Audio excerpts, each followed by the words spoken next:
Ladies and gentlemen, it's that time again. From the deepest jungles to the outmost reaches of space and beyond the veils of death itself, the Bald and Bonkers boys are back for another episode. It's no secret that you won't know what will happen next, but Dakota Frandsen and Chris Moore promise that all bets are off. Viewer discretion and straitjackets advised. These two idiots live up to the name.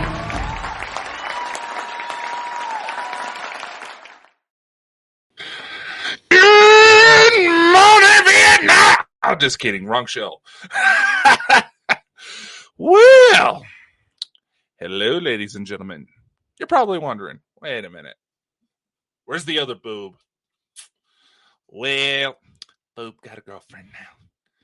And he decided to go off on a little skeleton, a little adventure together.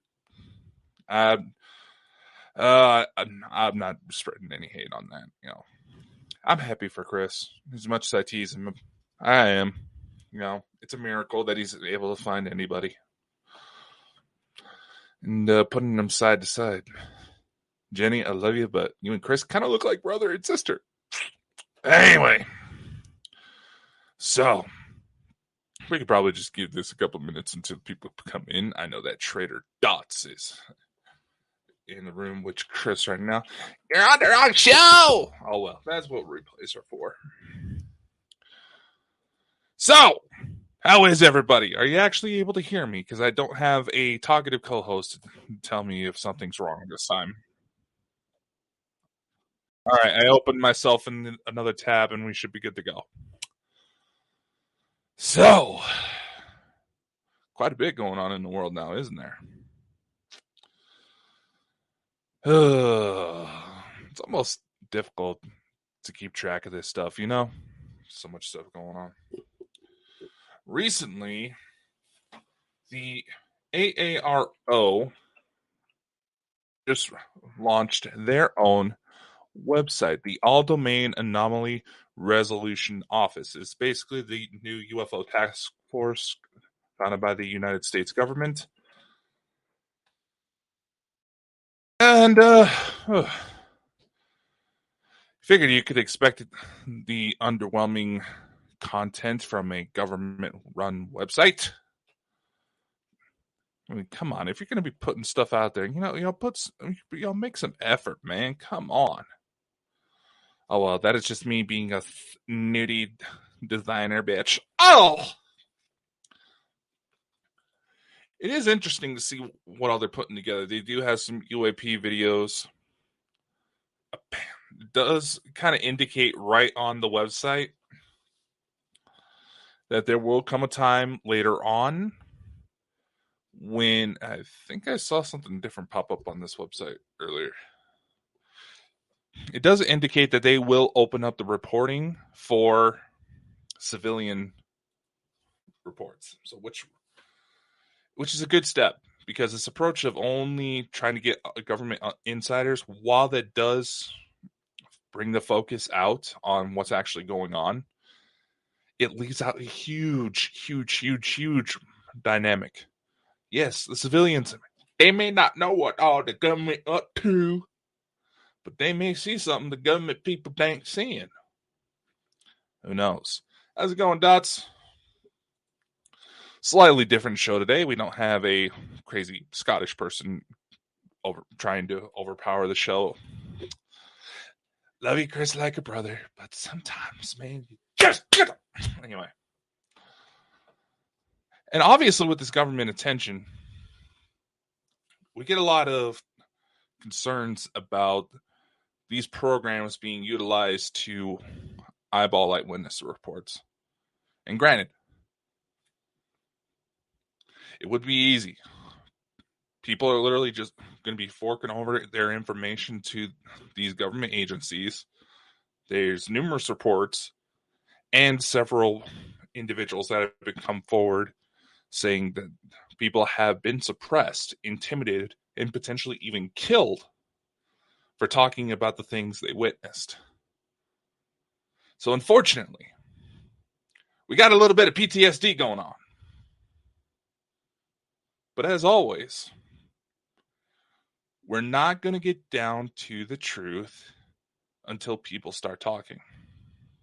We're not going to understand what all is happening until people start talking. That's true in just about any perspective when it comes to paranormal.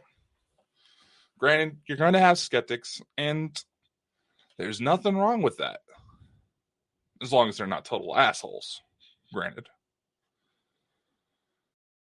We need people to be able to filter out the bullshit. And it's something that a lot of people get pissed off at me for saying, too, because I don't like how a lot of this turns into like a Dungeons and Dragons type mentality. This fantastical, the beings from the sky and the little fairies and the monsters. Ooh! Okay. And you wonder why we're so easily targeted. And one thing I've honestly didn't understand is the level of claimed espionage. Not even from any CIA, KGB motherfuckers. You know?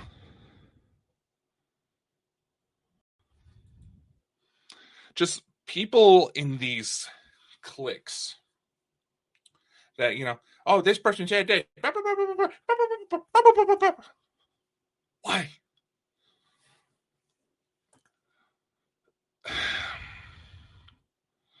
For the last few weeks, I've been trying to bring out some retired CIA officers to discuss everything that's kind of going on in the world, operations they conducted, and it's actually not that hard to try to track them down. Several of these individuals, whether they were former CIA, FBI, NSA, they usually go into starting their own businesses after they retire, utilizing the skills they've acquired from the business. And you got to admit, now for me, for someone who's grown up around military and law enforcement influence, this is day-to-day conversation for me. This stuff does not intimidate me. Now, granted, there are exceptions, and usually it's finding out someone you care about has been caught in the crossfire of something pretty nasty. And that has happened to me on numerous occasions. But also, bouncing back to these group dynamics, these clique wars, if you will. People don't realize that this very behavior is what sets us up to divide, for division. It's perfectly healthy to want to have some sort of conversations about these topics. It's perfectly healthy. We need conversations to take place. We also need people willing to say, hey, I'm not 100% sure this is true. This is what leads me to believe to this conclusion. It's okay. It's a discussion. Maybe I've said it 1,000 times before that maybe when these discussions take place, the other person may point out something you don't know, or you may point out something the other person doesn't know. It's perfectly natural to have these conversations take place. And it's not necessarily a full-on government cover-up. In order to really understand how should I put this? The trickle effect, if you will. How it all runs down. You just need to look at the very dynamics of the people who are interested in supernatural topics. Obviously, supernatural, paranormal, these being such relative terms, they are relative to the cultures, to the time, places, to the people. And being that it's so varied and affects so many people, you're going to bring in just about every fraction of life. Personality clashes. It happens. It sucks. It's a nuisance, but it happens. But on the same light, one thing I've noticed frequently is that if I had to put a number on it, a good 90% of us, myself included, this is me being generous, a good 90% of us who are attracted to these topics usually got something going on up here.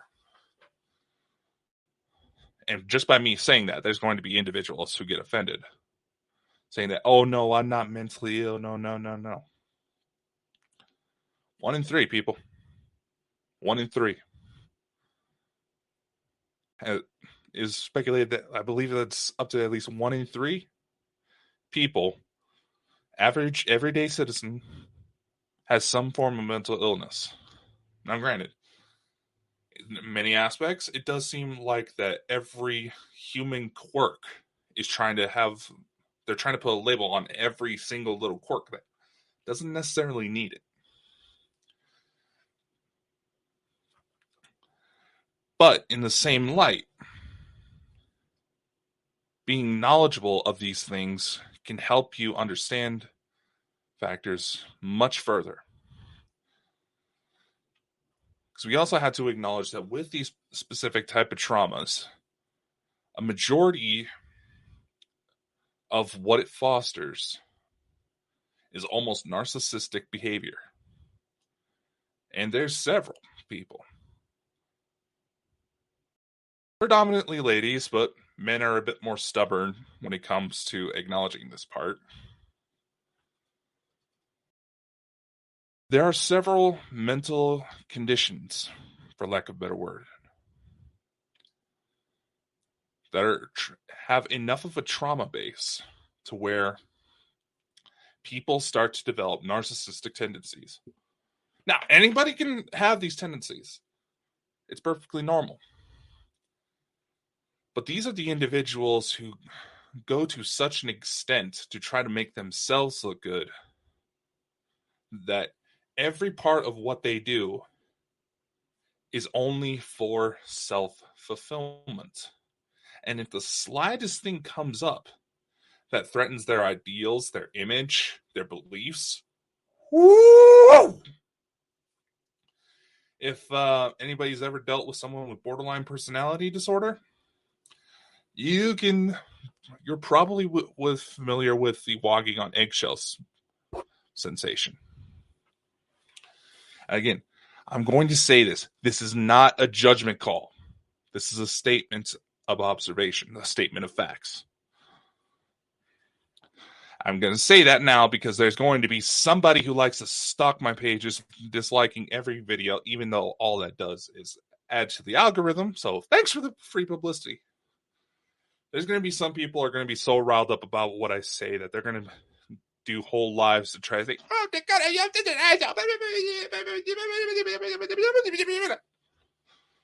get a life! My God! Anyway, see how easy it is for me to go off on my own?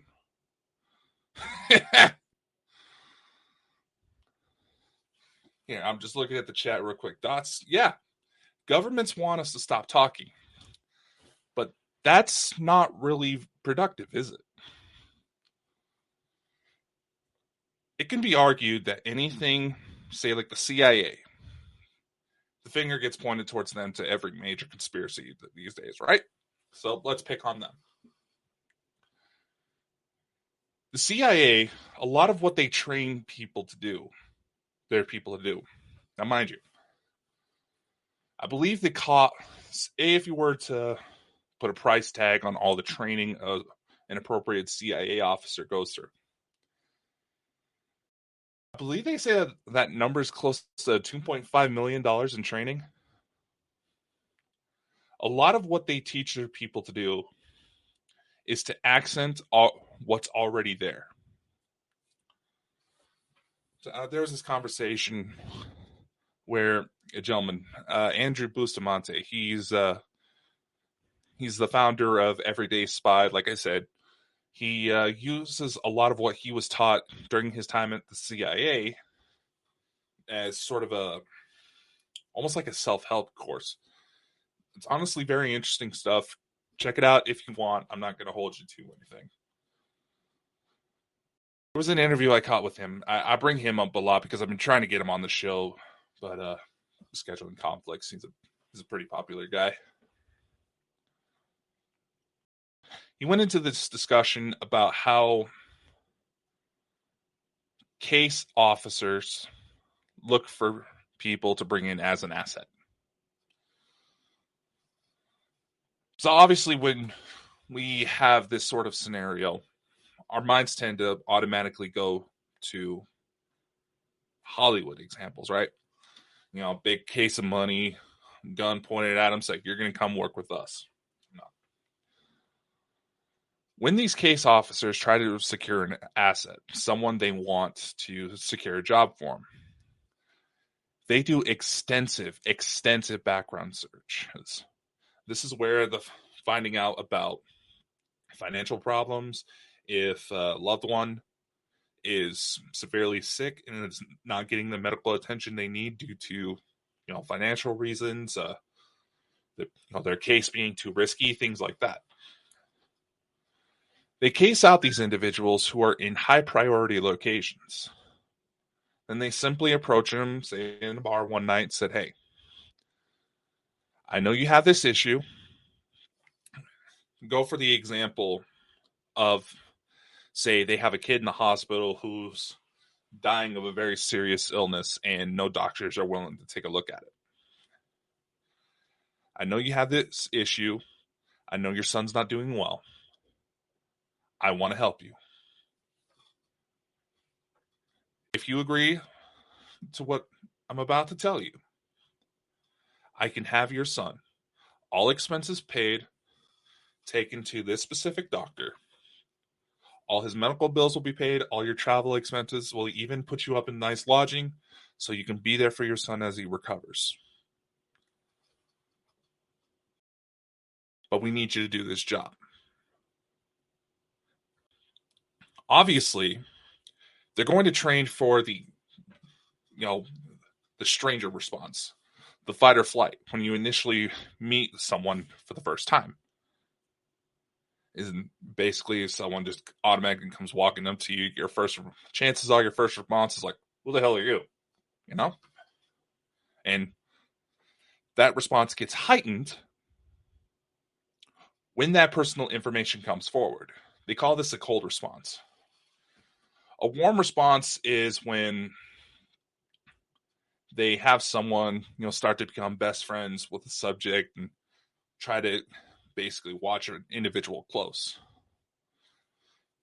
The cold response is that, meeting somewhere like in a bar, saying, hey, I can help you.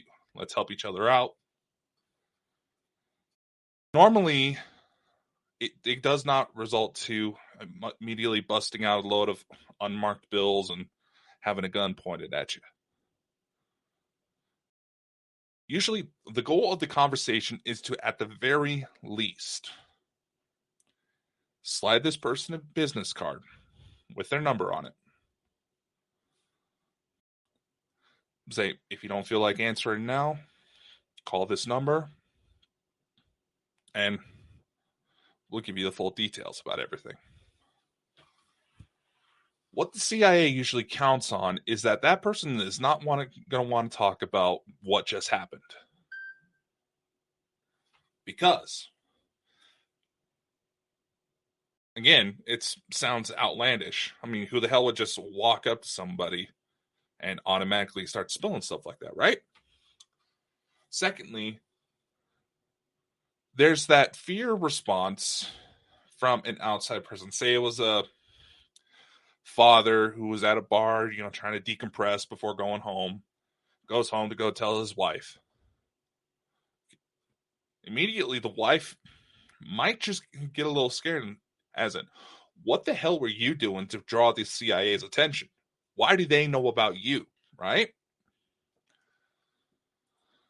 So, thirdly, The third response that the CIA usually accounts for, and going with the sick child response, is the guilt that they could have, that the person they were trying to secure as an asset, that they're going to count for guilt. Say if it was a loved one who died, there's going to be that guilt that they could have done something to help prevent that person from passing away. And again, the only goal for this initial conversation, for this initial meeting, is just to slide in the business card with the phone number. And it is very rare for their agents to be compromised when they conduct these. They are very good at what they do. In social media environments, that action becomes a hell of a lot easier. If there is a specific target they want to discredit, it is not hard to create fake accounts. VPNs can easily be utilized as a flick of a switch. Anybody who pays enough for an antivirus software has access to this. But just think, say like, I have my Amazon device right there, your Google Home services, your Siri's and all that. That tech's been around since the 80s. So obviously, genuine disinformation agents, let's go with that term, are going to have access to stuff that's just a little bit faster. But also in the same light,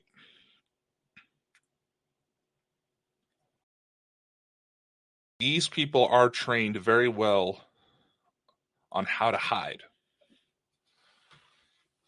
The primary recruit is someone who already has anxiety. The ideal recruit, I should say, is someone who already has anxiety, who's already self-primed for something to go wrong, able to process information on a dime. And then they're also going to be too young. They're going to be young and active enough to operate within the field, but they're going to be too young for them to really ask questions as to why they're being asked to do the things they do. But another thing you got to remember is with these disinformation agents, I'm just going to put this one out there. More often than not, the names they are given are very close to what their real name is.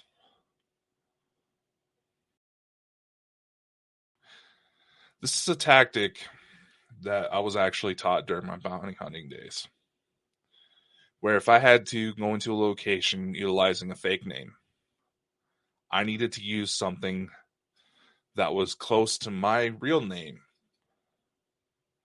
so that even if I don't respond at first, I can just brush it off as, oh, I'm not paying attention, or needless to say, there's still enough of a similarity in the name chosen that you still react. Now, obviously, when you go through extensive training, you're going to be able to have almost Hollywood actor level, personality switches. And unfortunately, a lot of people are not going to see through it. Just look at the number of people who try to call phone numbers they see on television. Very rarely does that connect to an actual phone number. I forgot to turn down my phone. I'm so sorry. But how does this all affect into trauma, group dynamics, especially within spirituality communities? Spirituality, New Age, UFO, whatever. They all fall under the same umbrella eventually.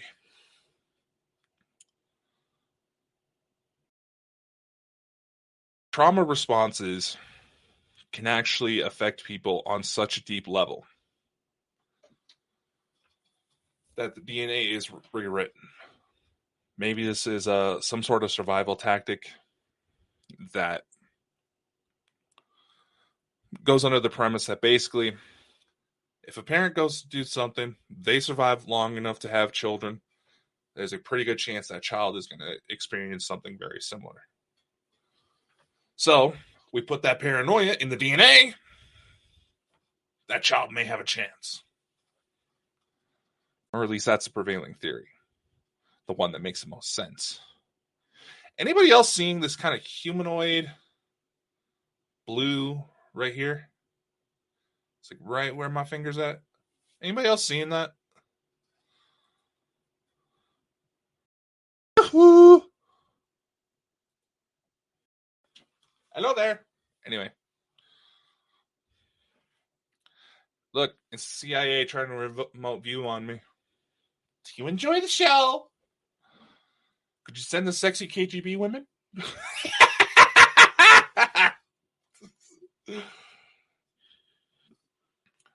See, cream up. Trauma is helpful to distance yourself when you can. Here's the thing. Going back to the narcissistic personality traits that come up, when that trauma gets triggered, that person's not going to know much difference between whether or not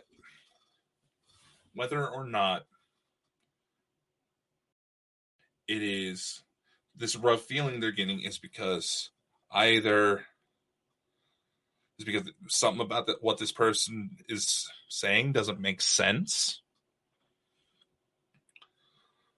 or is it I'm losing track of my wording here.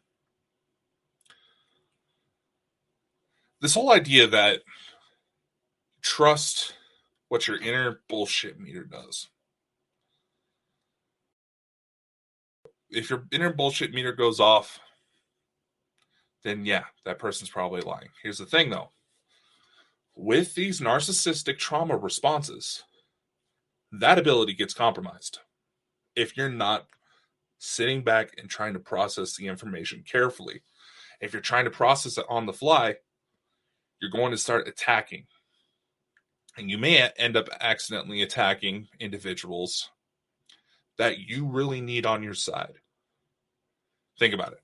Democratic, Republican, left versus right, liberal, conservative, red, blue. All these measures are ingrained aspects of our society which allow for divide and conquer. And unfortunately, the only thing that beats a narcissist is psychopathy. People who are so driven by achieving a goal, they are willing to do anything. The difference between a narcissist and a psychopath lies within what their end game is. You see, a psychopath, a lot of companies' CEOs fit that profile. They fit the same psychological profilings as we understand them as some serial killers. And that's more on the high functioning end. A narcissist just wants to build up their own self-image. And usually when they're not getting the responses they think they earn, they deserve, that they should get, ooh, you're going to watch them burn. You're going to watch them burn quickly. They're going to fire off. They're going to start coming up with false information on the fly. Needlessly, they'll be looking to just burn all bridges.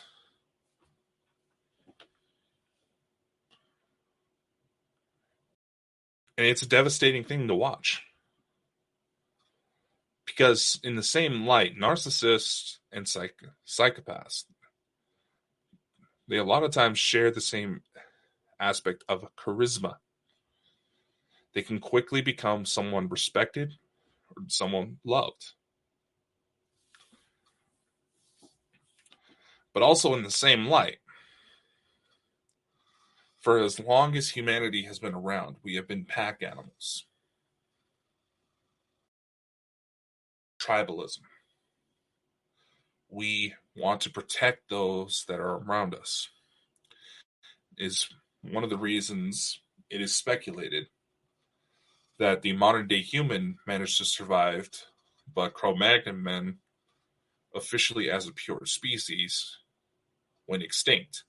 Because Cro-Magnon, even though they were virtually identical to modern humans, to where if one were walking around today, they would be indistinguishable. They tend to be solo. They tend to work by themselves. Whereas modern humans, the reason why we managed to survive as long as we have is because we've seek out our tribes, relationships, family members. We seek out people that benefit us in some way. And yes, in many ways, that is almost narcissistic of us.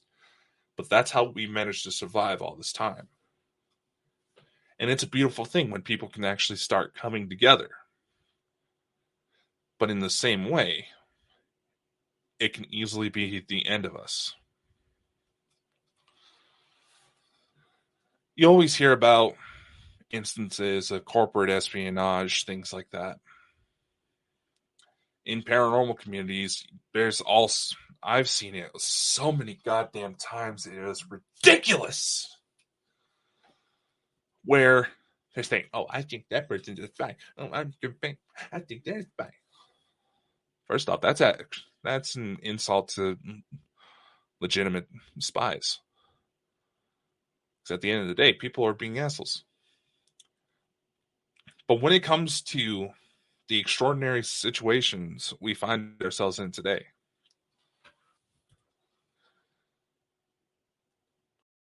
that is our reality.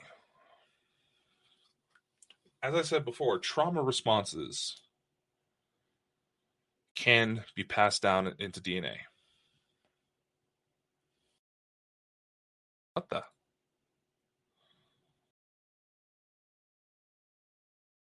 Oh.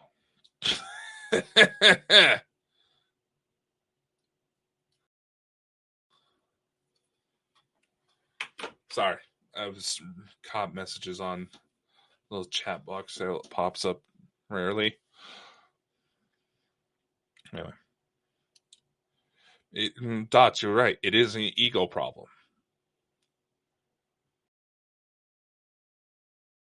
And it's a situation where as long as that ego gets attacked, that person becomes compromised.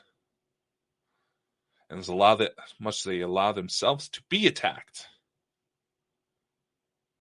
they will eventually crumble.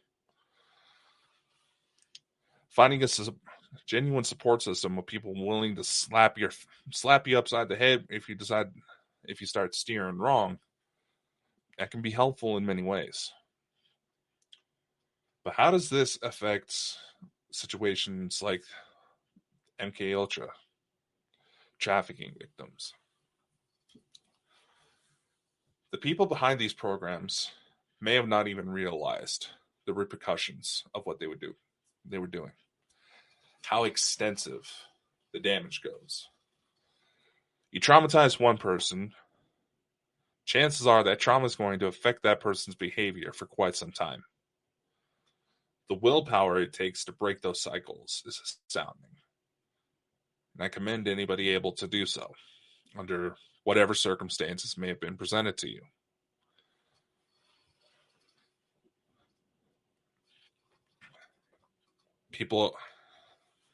Parents who have been abducted to these MK projects, They get abducted, go on later in life, have children of their own. Sometimes the trauma kicks up when the kids start happening. These kids already dispositioned to this trauma because of what was passed down to them are more susceptible to going down a downward spiral. And when you even think about it, one could argue that it's roughly the 1940s during the Second World War when this spiral truly started kicking in, right? We can just look at the home dynamics that any person sees these days. How many of you are able to simply sit down at the end of the day and have dinner with your family? As in, sit down in the dining room, have dinner, discuss your day. How many of you have that right now?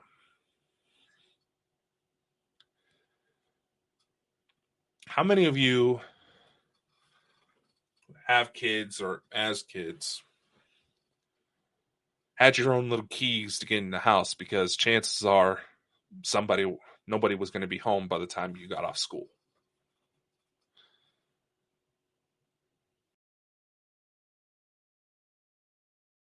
Just about every major political movement has been infiltrated. Is it fully CIA? Yeah, probably. But if it is genuinely CIA, and they go to the extent where it sounds like something out of a movie when they try to pull their shit, you know they're freaking out. They don't want to pull out those stops because they know it's not really effective and it gets them exposed,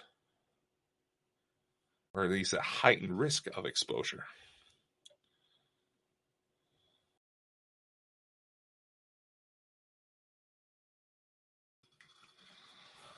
And that's actually a point I want to go to next here in a little bit. There, Robin, I just saw your message pop up. I don't know if you saw it pop up on the screen. Should be right about here. I gotta reformat this damn thing. Every major movement has had some sort of infiltration. Maybe not all CIA, but a lot of it. But they also proved that when the people are panicked, the people can't focus and are easily triggered, they also know it doesn't take much. Take into consideration some of the biggest figures we actually know, like Elena Danaan. The number of times hate starts stirring up right as she goes to talk about certain subjects. And I'm bringing this up because, as a lot of you know, there's a fairly recent one. Now, granted, I will say this in full honesty. When I first came across Elena's stuff, there was a scary level of familiarity with it.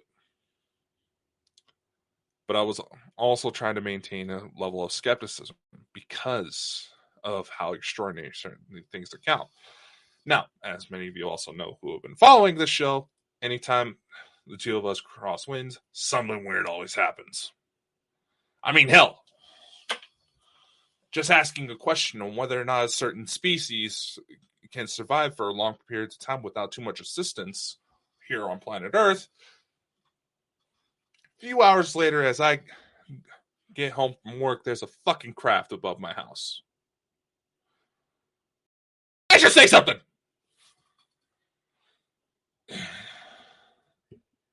But it's very rare for that to come up. See, my multiple personalities are coming through.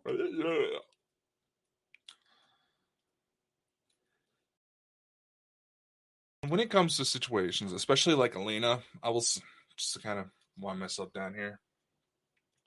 Someone of her background and knowledge, not counting ET side of things, would put her on a list. Our governments are based around fear and manipulation. Why are they panicked about UFOs? Because those guys have better guns than us. Simple fact. Sleeper cells have been activated here in the US that have been believed to come from China. It is also speculated that we have also had some Russian sleepers pop up as well. Almost feels like there's a war that our government officials don't want to admit that there's a war going on. Because that just might tip the balance of fear a little too far. I mean, hell, rumor is they're getting ready to fire more lasers at us. Why not?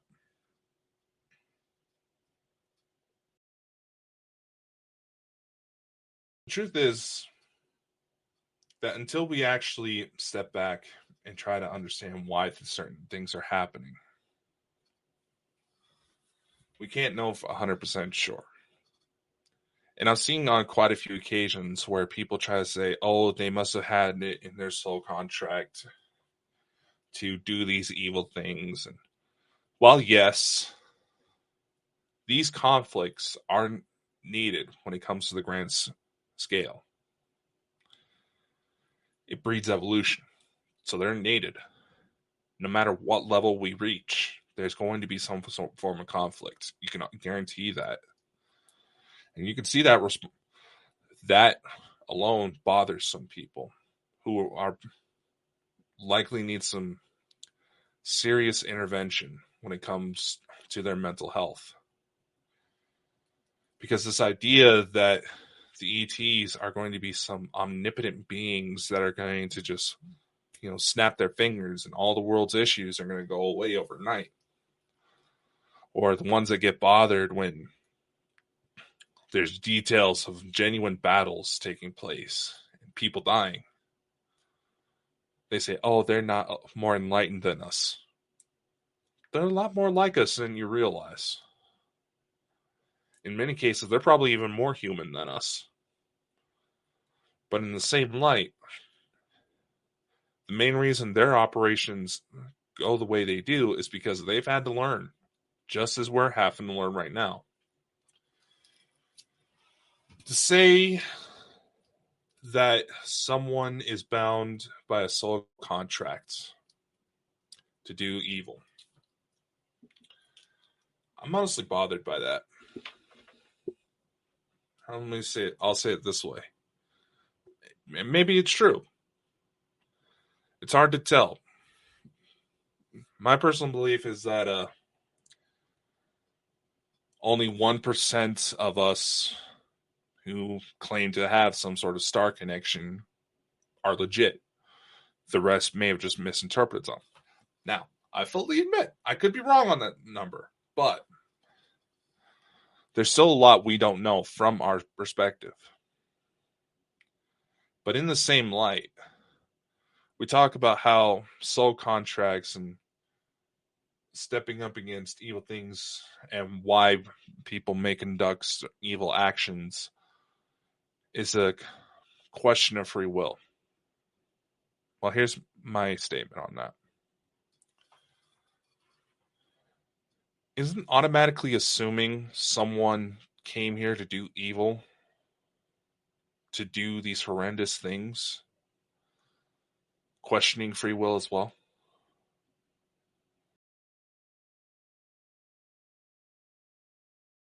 An example I'll give is the child of a pedophile who grows up. Chances are, if the news about that child's parent becomes publicly known, about the actions they've done, that child will already have grown up with a voice inside their head saying, you're nothing, you're just like that. You're just like him. You're going to hurt people like him. People are going to have that voice. And some people go as far as killing themselves over that voice. not stopping to realize that they did not have that voice to begin with. I wasn't there. Where does that voice come from? Parents, bullies at school, teachers. You see, the little problem with that voice inside our heads that tells us we're no good, that bastard is damn good at impressions. So,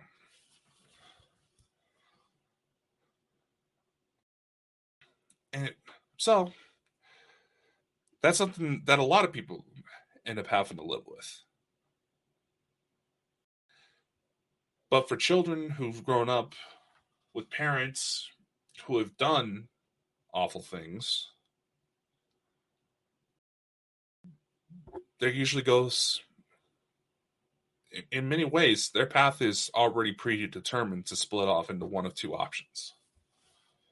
Either one, they cave, become the monster they fear, or they spend the rest of their life keeping themselves in check to make sure that monster never comes out. Again, it comes back to a question of willpower. There may have been some sort of soul contract where they had to complete certain evil actions in order for some grand scheme to come into play. Guess what? Remember that oil pipeline that busted in the Pacific? Was, if I remember correctly? No, it was the Atlantic. The oil pipeline that blew up under the water in the Atlantic that a lot of news agencies were immediately trying to blame on the Russians. Then a couple months later, it was starting to come out that that was a sabotage mission done by the Americans.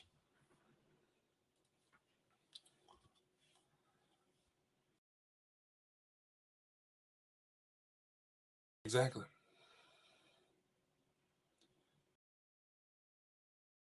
It happens. It happens.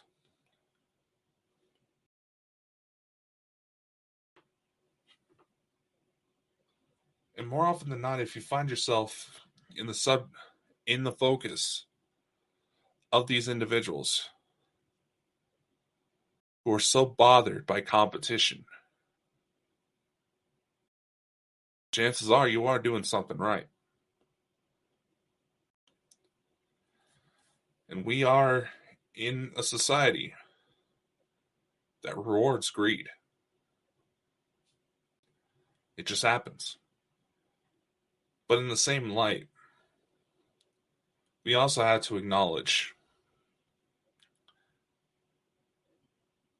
that the options to do incredible things, the things that we were told that we were never able to do in the first place, are already here. And if you're not exactly sure how to pull it off, it's not that hard to find the information. When these individuals start to stir up trouble, you can say your piece all you want, but the most effective way to shut it down is not give them the time of day and move on.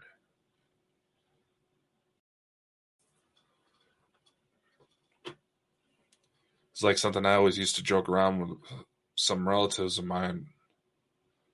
It's like saying, you got all that shit you're dealing with. I'm going to go over here and have some fun. And yeah, money may be tight right now, but it doesn't take much. It doesn't take much to make things happen. And it's not going to be until we all develop just the right amount of psychopathy to where we are dedicated to fulfilling our mission. Truth is, at the end of the day, there's no such thing as good and evil. They're just labels to conflicting agendas.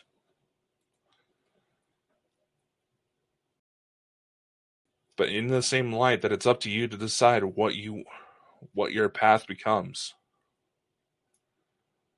There's still a lot of people that are going to need help. And ignoring them is only going to hurt us all in the... Unfortunately, that's all the time we have for today, ladies and gentlemen.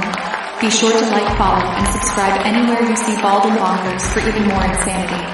Be sure to spread the love to the Bald and Bonkers boys' other endeavors. And a special thank you to our audience, guests, and everyone else who helps make this crazy ride happen. Amazing things are ahead. Learn more by visiting www.baldandbonkers.net. See you next time. Much love, and take care.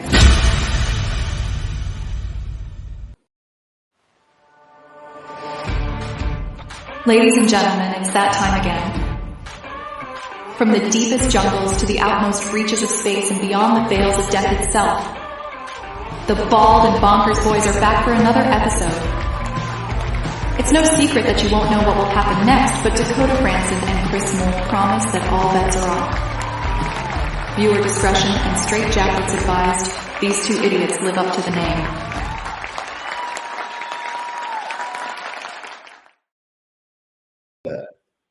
Well, honestly, look who actually decides to show up. Look who actually decided to show up. Hello, everybody. That's just my evil laugh. It's coming up into Halloween, you know, 2 months away. Well, a month away. Yeah. It's almost. It's fucking September. We're already 9 months into 2023. My birthday Where the hell anyway. is the year gone? Where the I'm hell going is to be the year 123. gone? How many years now? 123. I look really good. It's that moisturizer that I'm using. It's called. Yeah, you practically bathe in that shit. Oh yeah, I go through loads. Yeah, no, I'll tell you. I'm sure Jenny will love it. I use a special soap, right? And it's actually made in Russia. By coincidence, you were talking about Russia before the show, and it's made with it's called the birch tar soap. Honestly, guys, see if you've got any skin complaints. Russian soap is amazing. So, how are you, Dakota? I have made the mistake of telling you that the fact that we're being monitored by the KGB. Yes, we found ourselves in a fucking weird position for a show that likes to get goofy about the supernatural. I don't know how the hell. Look, the Russian old Vladimir there, he's probably sitting there watching. We got Rush, we had the CIA, we got the Secret Service, we got FBI, we got CIA. Look, there's 5 on YouTube watching us right now. There's 5 on YouTube watching us right now. The 4th one, the 7th one could be Vladimir. Old Vladimir, he's sitting there in his big leather chair and his bodyguards running about. Isn't YouTube still blocked in Russia right now? No, you can still get in. You can still get YouTube in Russia if you can. How? Oh, they've been going. Well, the most of the Russians have been popping up. No, because I follow a few Russian YouTube channels. No, before Andy says anything. So you're the motherfucker. No, honestly, I'll tell you the channels that I watch. That channel, it's a good channel actually. It's nothing today. It's no political thing. It's called Survival Russia. Giving myself. He does like survival in the wilderness, and he's got a really good channel. That's what I'm saying. That's what I watch there. Watch Survival Russia. I don't watch any politically based shows. Because obviously what's going on in Europe right now, what's going on in the parts of the world, you know, madness ensues, you know. Oh, no. Hello, Dakota, Christopher, and everyone. Put my horn up. Hello, John. I'm drinking Lucozade tonight, everybody, and I think it's making me a little bit, you know, funny. Are you using drugs before a show again, Chris? We had to talk about this, man. You know, Dakota, well, it was you that got me bloody hooked to them, you know? It was you that got me hooked on them, you know? No. You have been popping on these lives with blacked out eyes for as long as I can remember. I'll tell you as ladies and gentlemen, it's because it's 10 o'clock at night, well, 7 minutes past 10 at night. I'm tired. I've been doing stuff all day. I'm tired. What can I say? You know, we might be joined, ladies and gentlemen. Jenny might be from Emerald Isles Paranormal Investigators. Are you coming on, Dots? Dots, did you send Dots that invite? No, not yet. I sent him a message through the panel. He must be away making his tea. Making his tea. Dots is away making his tea. What? Are you all right? Having 3 cans of this today. It's great stuff. You should try it. Really good. If the company's fucking watching, lightweight. What do you mean? It's bloody Lucozade. It's the best stuff. It's better than that Mountain Dew shite. Probably. That's illegal in this country. You can't buy Mountain Dew in the UK. I know. I'm also learned that while I was over there. eating Love Hearts. Love Hearts. What does this one say? Well, technically you can get Mountain Dew, but it's just not the same recipe. And I've got my healing crystal, my rose quartz. Oh. Yeah, rub your stones. Isn't that why you have to wear arthritis braces? I need healing crystals because I'm old and decrepit. Getting, I'll be single for a very long time.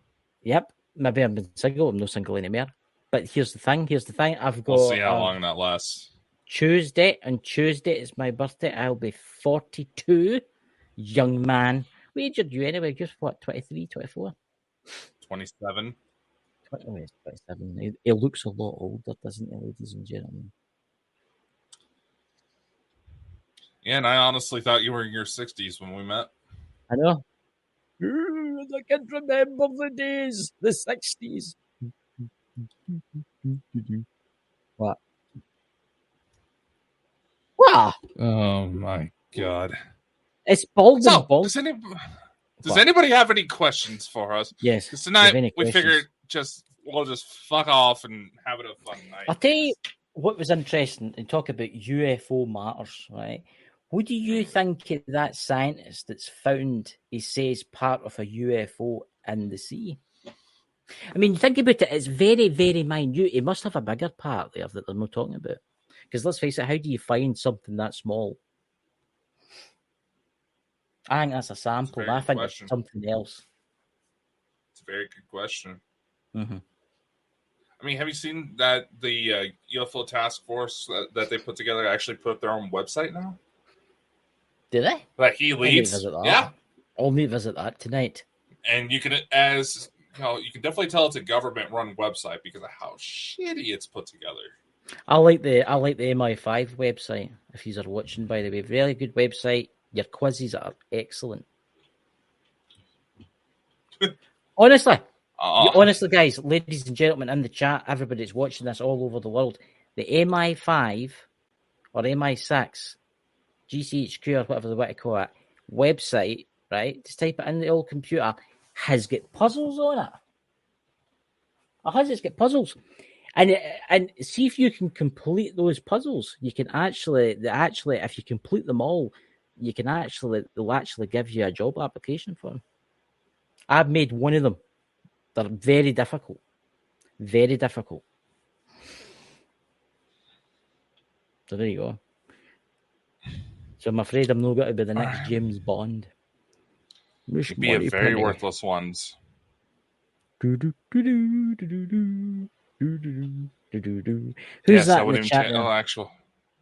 Hey, Dot, I've had a magic roundabout. I've had the magic roundabout. Eh? Whoa! People using drugs in our chat. Oh, well, let's face it, we can't get monetized anyway, can I mean? Yeah, no. They're fucking with us and sending us random hacking shit. My God. If anybody's listening out there, if there's any UFO people out there, please donate to the channel because it helps the channel run. Well, you can just subscribe to the Patreon. We're gonna have some stuff there. We're gonna have our digital library. Speaking of which, I was gonna time it just in time for your birthday, but we had some production issues come up. Oh no! What is it new? What have you done? Bald and Bonkers is gonna be putting out a new book at the end of this month, September 25th. If you know anybody who's in need of a confidence boost, could just really use a little help with some redirection in their life. Bald and Bonkers will soon be putting out Macro energy, micro penis. Yes. Say that again. That is macro energy, micro penis. Something that is dedicated to my dear co-host because he clearly needs to reevaluate some things. Dots in the chat has just come into chat. He doesn't realise. Dots, Dakota invited you to come on tonight if you want to come on and talk about UFO things. Jenny might from Emerald Isles Paranormal might be joining us too. So take Oh that dear God, invite. the accents that are going to be popping up in this show. Give me your best Irish accent, Dakota. Come on. The fuck you talking about? Hey, the new. I can't fucking do it. Hey, the new. No, I'm Scottish. I don't need to do an Irish accent. Everybody thinks I'm Irish. I know. You know, if everybody wants to have a fun time, just turn on closed captioning while Chris is speaking and watch it freak out. Go on, buddy. Hey, Dots, come on, man. I've not seen you for ages. I liked the last time you were on. I liked listening to your wise words of the UFOs. That's I'm using my magical powers. You look like you're stroking something. I think Dakota's I know got it's been a while. a very imagination, ladies and gentlemen. Dakota likes to think about things when he's floating up there with his space family, you know. First off, if it hasn't been anything clear that if we had to slap labels on who's bald and who's bonkers, if people haven't figured it out by yet, which one is bonkers? No, I am not the same paying one. attention. I'm bald. He's bonkers. Jesus and all that's fucking holy. This one is bonkers. If I wasn't, we wouldn't have been able to pull He off is making everything we've done. But come on, I could go to India quicker than he could make a cup of tea. Come on. Was he like out in the garden, pruning the what do you call it, the leaves off the tea plant? I would imagine he would want it organic. Some people like their tea. Honestly, I can people that spend a fortune on their tea. Some good I'm tea. I'm talking about 60, 70 quid for like a wee bag of tea bags. Mad. It's mad. I just like. You could buy some other type of tea bag at that price. No, you can. No, I like Tetley tea. I think that's the best. Tetley tea. In fact, I might have a cup of tea after the show. Actually, I've taken a notion. That's a chocolate biscuit. I like to suck all the chocolate off it. Different kit, you know. What? Shouldn't you save that for Jenny? She likes her cups of tea today. She drinks a lot of tea, I'll have you know. She's even making tea. I've not had a cup of tea in about 3 weeks. I think you need to be careful about being drugged the way you talk about your tea. Mm-hmm. You can actually ever hear you can buy CBD tea. You can get that over here too. Yeah. I think it tastes bogging. I don't think it tastes like anything really, you know. So come on. Where are your Dots? Making your tea. Anybody want? He's trying not to. He's going for the perfect mixture, and he's listening to us, and his hands shaking from him trying not to laugh. Mm-hmm. Mm-hmm. The aliens are watching them from beyond, and like that. He's a strange character like that. He spends so much time making that strange substance they call tea. Dear Lord. Praise the Lord and hallelujah. The Reverend I Am Jolly.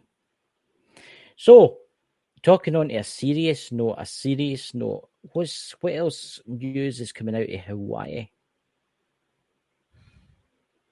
Still the same mess, man. Aye, but you know what I find ridiculous is Oprah Winfrey and that is it The Rock they call him. Did you see the video they did together? Oh yeah. Fucking hell! It was her that caused it. Fucking Jesus! She painted her roof blue 3 weeks before it happened. Memes? Have you seen the memes coming out? No. Lately about that, all these people with big ass tarps over their houses saying me after saying no to Oprah offering to buy my house. Yeah. She was no. I mean, it is about the same shade. Do you know that she's buying all the? She's her company that she owns just bought all that ground. Some of the ground that's been burnt. Mm-hmm. And she's wanting the US tax people. She's got billions of dollars, right? And she's wanting the US people to fund the rebuilding organization. Okay, you know actually how a lot of that works?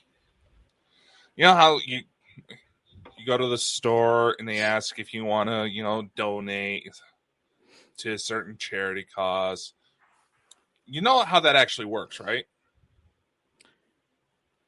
Aye, well, you donate 99 cents and about 5 cents of that goes to the charity. The rest goes to pay for vehicles. No. All right, then. How does it work then? The company already paid the charity. The company, whatever company it is, they already went ahead and paid the charity.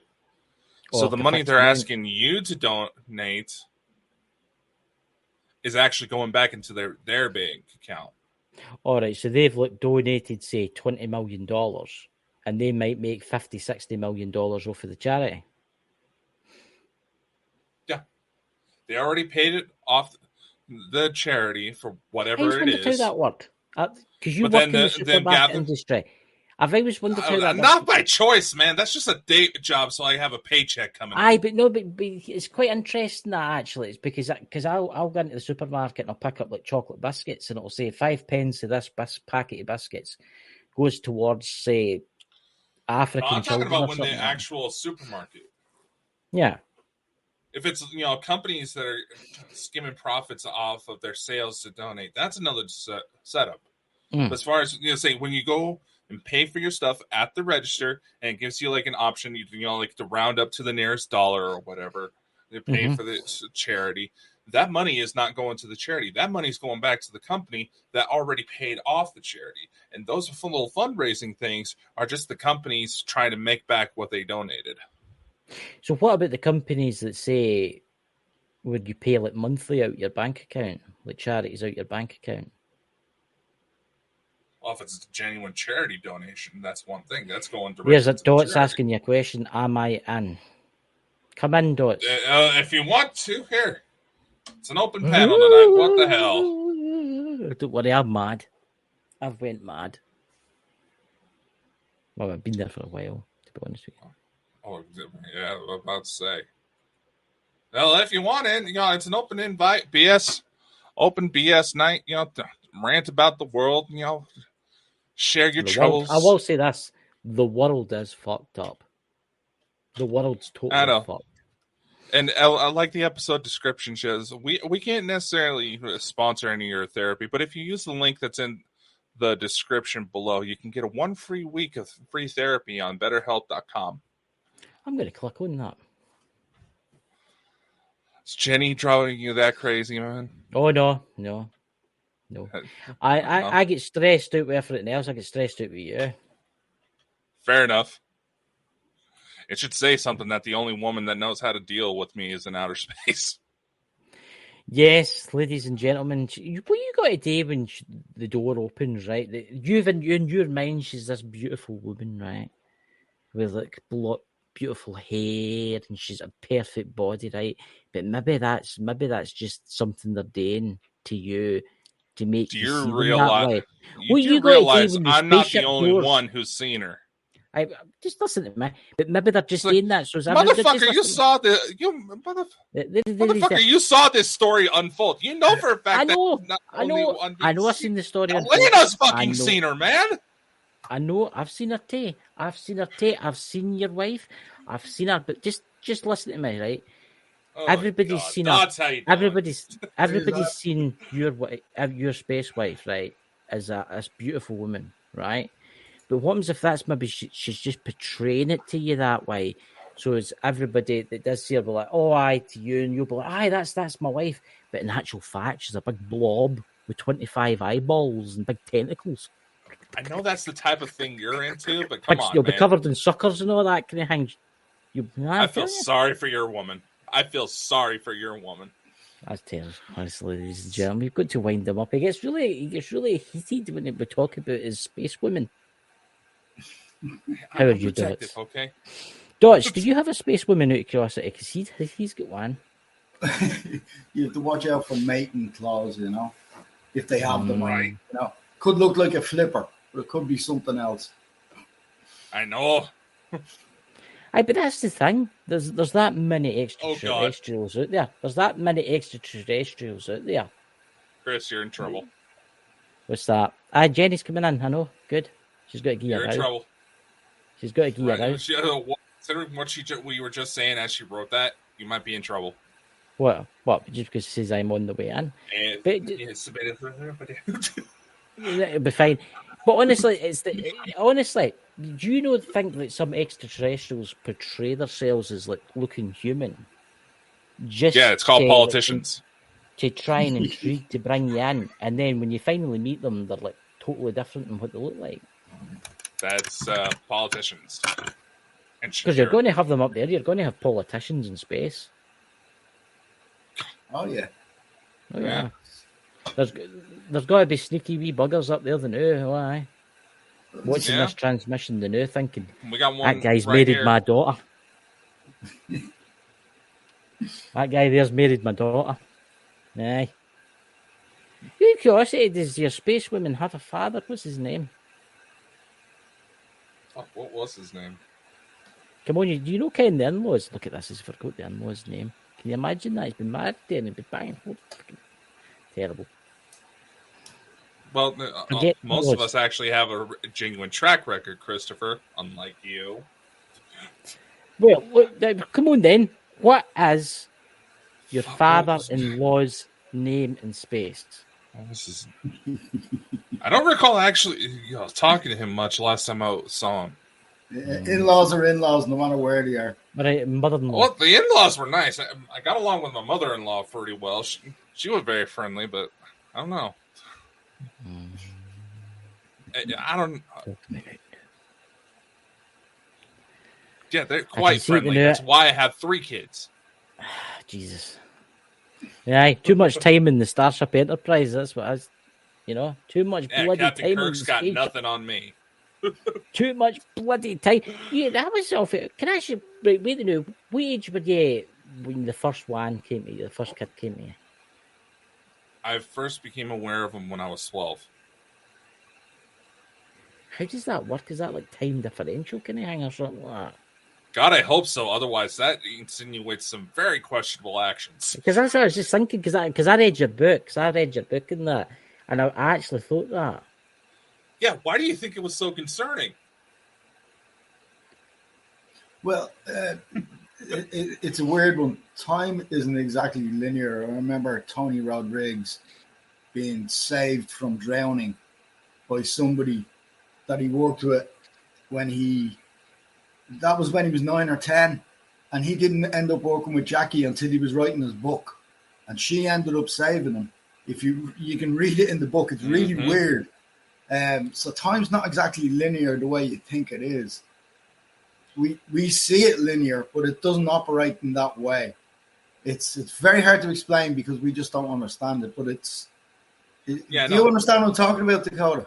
Yeah, I know now that I've had time to experience and process it. But tell this to a 12-year-old who's already got a lot on his exactly. mind. I mean, it's hard enough for an adult to even get your head around it. So it's very confusing for our kids. It's like I've had time to process this. This is what I'm talking about when I was 12 when I first found out. I didn't even think to start looking up until about a couple of years ago. Do you think obviously we've got aliens or whatever they're called for different dimensions. Obviously, in the different dimensions, their time will be totally different to ours. Oh yeah. So that must be quite interesting how that works. Because I know Alex Collier was explaining that on the Andromedan ship, he's in 5th density, and their days work about 33. One of their days would be 33 of our days. So he had to sleep in one of their days about 33 times. And the women on the ship were very concerned. They thought he was sick. But it was just the time worked differently. And the Andromedans could never get anything accurate time-wise. They'd get the events right when they were saying what's going to happen future-wise, but they never really got the time right. And it's because It doesn't translate apples to apples. They don't know how to do it because they don't exist in our time.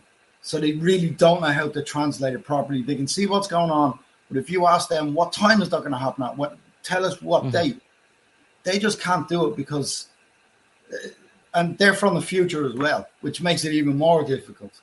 They're not from this time. They're from the future. You know, that's something that fascinates me, though. It's like what does the human race look like in 1,000,000 years' time? Blue. What do we look like? Because obviously we'll be totally different looking. Taller, skinnier, blue. It was one of the reports, and that seems to be the common thread with everyone, that we're going to be taller, spindlier, and blue. Oh, there's Jenny. Trouble's here. I got Irish. Yes, I am. Hey, Jenny. Hey, Doc, how are you? Not too bad.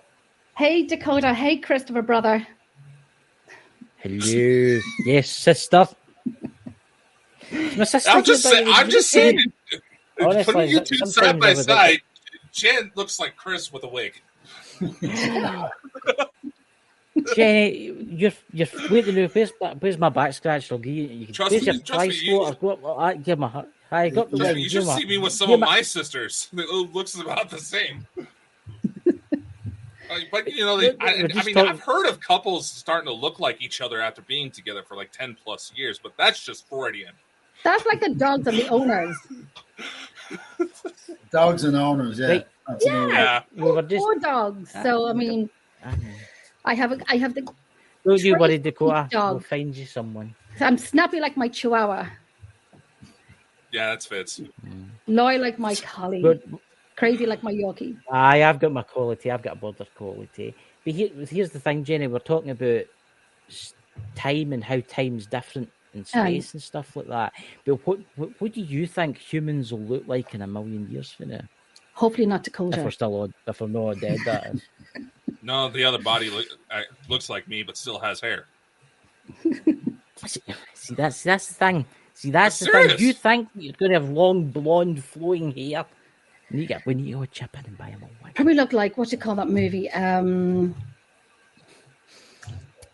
Or is that the one with the big boy? Avatar. Yeah. And the little space pets, like the dragons and the... Did you see the new one? Avatar was written on a mushroom trip, right? Was it? Yeah. Well, let me tell you. I wish Spielberg was high on like shrooms when he wrote that. I saw do shrooms. Well, my time. Well, why not? People already think we're on why drugs. Not? Jesus, my time wasn't anything like Avatar back in the day. There is that movie. What's that movie with the wee boy and he's a robot? A1. He's a artificial intelligence. A1 artificial intelligence, and he goes looking for the fairy because he wants to become a human boy, and he gets trapped in the ice for 100,000 years. And then there's this intelligent. You ever seen that film, Dakota? It's got aliens in it, and it's very, very, very interesting. Yeah, it doesn't sound familiar. I was thinking Pinocchio until he said "Fall in the Ice." What's that? It's like, I don't remember this version of Pinocchio. That's what it was. That's what it was. It was a futuristic bit. I don't think I've seen this. Trying to translate what I heard about it, but I don't know the name of it. Let me see. See, Chris, I'm not the only one who has trouble understanding you. There it's there. It's called it was Warner Brothers AI Artificial Intelligence. Yes, the little boy. And it's got the wee boy out the Shining. It's got the wee boy out the Shining in it, where he meets the aliens. Here, I'll get a picture of the aliens for you, and I'll send it to Dakota. Movie. Oh, I'm thinking of a different one. And I'll show you what I mean. Images. It's actually a really, really, really good movie. But you've got to watch it all the way through. And at the very end, the humans have all died out, and there's this alien race that's came across the Earth, and it's like 100,000 years later, and it's like Manhattan, and it's all frozen. Oh yeah, and they're all cutting it out. Yeah, and they're all cutting it out. They're all cutting out the big bits of ice.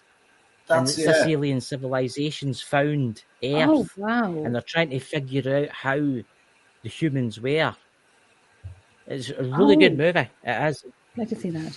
I never would have remembered that piece until you said it. And the bridge, that was at that bridge, yeah. Yeah, I remember that piece. You know the name of it? Yeah. It's AI, artificial intelligence, and it's got a picture of the wee boy. That the mum had lost her son. He was in the. And you can. Aye, that was in the boy that could see the ghosts. No, the one I'm thinking of. The mum had lost her son, so they had a son made up exactly like. That's what it is. Aye, his son died in the pool, and they had a replica of his son made, and it was a robot. Yes, ladies and gentlemen, I know the movie. And then he had his friend was a teddy bear at the end of it. Yes, yeah. That's the one. Yeah. That's the one. Aye. I know it. There you go. I know it. So Dad, you need to watch that to go. Is it hot up there in Ashburn? It's hot down here in Drogheda. I was out the back for a good about an hour and a half. It's great. Brilliant. Yeah, it was lovely. I had top off everything. I was just walking around the garden, and I was lying down. And, yeah. It's nice. I'm waiting for winter. I'm reading my winter now. That can happen in the morning, you know. We're in Ireland. Listen, I know. Very true. But I was watching the show one night, and somebody said that they were from Boston, and one of them said that they wanted to come over. You know, the brother wanted to come over to Ireland, and the brother said to him, "Why? It's miserable and grey over there." And it's not always miserable and grey. It's nice for a day. What the fuck you talking about? When I was in Ireland, everybody was freaking out that it was nice weather. Yeah, listen, it's nice here than now. I have relations in Boston. I It must have been them. I tell you, I think I'm just waiting for my snow. I'm waiting for my rain. Well, we have the rain. I don't have to wait for that. What do you want? Do you want to go out? My dog wants to go out, and I should probably go outside the window. Do you want to go out? I was your dog out the window. Yeah. I was at the back the night before the start of the show, and I could see the Milky Way. It's a beautiful, clear night tonight. The moon is lovely tonight. Yeah, it's nice. I can see it. It's nice. I was that's why I was late when I was coming in. I didn't even see the invite. I was out checking out the stars, and then took me a second to get the laptop going. Yeah, we just figured you were making tea. I have a coffee here. It's a little bit old, but it'll do. It's starting to rain now. It's starting to rain. Yes, it's starting to rain. It's annoying. It could be worse. I mean, look at the weather around the world. I mean, it could be like what happened in Hawaii with all the fires and stuff like that. But we all know that was man-made. We all know that was Did you see the video that's come out? Where is it? Is it Turkey? The video in Turkey with the lines coming down, and it's over the mountain, and you can see all the fire. You can see all the fires starting. That's at night time. It looks like it's That's old actually. That footage is old. I've seen that a year or so ago. That's definitely an overhead directed energy weapon attack. You can see it hitting the lines. You can see a beam even in it. It's very well done if it's fake, but I don't think it's fake at all. It looks perfect. It sounds perfect. There was a recent thing I seen on one of the groups, and it was a ship flying, and it was so fake because of the sound effect on it. Yeah. Ships, modern technology doesn't have that sort of sci-fi. It does. You don't have that type of sound effect at all. Yeah. They're silent. The ET ones are silent anyway. Maybe the reproductive ones have a hover and a hiss out of them, and when they're lower to the ground, there's an aura that comes off them. But the ET ones are more advanced than that. They don't make the sound at all. So anyone that's faking stuff with Hollywood sounds in it, it's a dead giveaway when you're looking at stuff on YouTube. Oh yeah. Right. I've got one to ask you, right, and I've had theories about this, right? Remember the videos that were out in circulation of the weird noises in the sky? Yes. Remember there was the one with the forestry workers in Canada, and that was actually real. The forestry workers in Canada, they could hear this. It was like weird horns going off in the atmosphere. Now, there was other ones round about the same time. But remember, round about the same time before it all happened, War of the Worlds was released with Tom Cruise. And Yeah, it was remember the just tripods, after when they come into attack, they would play Yeah. that kind of horn. Oh, right, yeah. But, No, but you know what I'm talking about? Yeah. But some of it is actually reported to be real. Because it happened in Scotland. I ken somebody it happened to, and they were up the north of Scotland, and they were sitting, and there was nobody about, and it was a beauty. You could see the mountains, and they could hear it. It was like, whoa. It was like something in the sky. It said it sounded mechanical in the sky. What is that? Is that the energy weapons for Harp or something? Is that what that is? It could be. Infrasound is low frequency sound. Whales can contact each other with it and stuff like that. Yeah. We wouldn't hear it. Elephants can hear stuff, and elephants will be able to detect a tsunami before it happens. They can sort of feel it, you know. Yeah. Yep. We can't hear that. Infrasound is different, but if it vibrates on something, you'll get a sound coming from it. So the effect or the artifact from infrasound can cause that vibration that you're hearing. Yeah. Or there's a possibility it could be tectonic shifting plates. I don't know about that. That sounds like a plausible theory. But to be uniform with a sort of woo, woo, woo, woo, woo, that's more of a frequency than a tectonic thing. Tectonic things tend to slip, you know. So it's a plausible, but I tend to lean at it. It's a frequency thing. And again, if you narrow that band and you can adjust it up and down, it can be used as a weapon. Like everything can be used as a weapon, I suppose. But, Yeah. Especially sound and frequencies, they can be used as weapons so easily. absolutely. I've personally heard those Crowd control. things around here, and everybody just assumed that it was construction crews, and I'm just like, when the hell did the construction crews start sounding like the tripods from War of the Worlds? Yeah. Well, the other thing is underground construction is or demolition, depending on what's down there, to be demolished. I don't know what that sounds like on the surface. So that is another possibility, but I assume it'd sound more like an explosion. Unless it's a series of them going off, you know? Yeah. I think the official little theory that was going around was that it was something to do with the auroras, if I remember correctly. Yeah, I have that. Okay. I mean, Well, it was a that's bit possible. strange. Yeah. I mean, you can get It was a sound bit in the strange. atmosphere, yeah. Aye. Oh, there's your dog snoring My there. dog. But it was a bit strange. It was a bit strange. It was the dog snoring. And I took my microphone on at the wrong time. That's my chihuahua snoring. Whatever she's doing.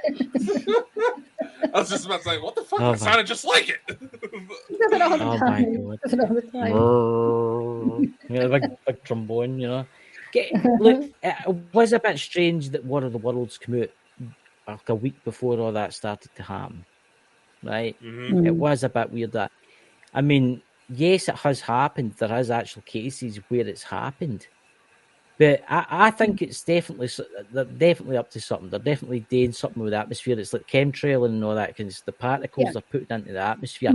That's got a big part to play with what's going on now. See, with these laser weapons that they're using, they're using something that they're dropping. What is it? What is it again? It's some type of metal they're dropping. Is it aluminum or is it very minute particles? Yeah, aluminium is like a version of thermite or acts like thermite. Yeah. It accelerates and an accelerant. Yeah. Look, whatever happened in Hawaii was diabolical because, I mean, it's just terrible. I mean, it's up to, what is it, 1,500 people missing? Yeah, it's you can't make it bloody up. And then people are saying it's going to happen, but it's not going to happen, but it's happening, and people are still not believing it.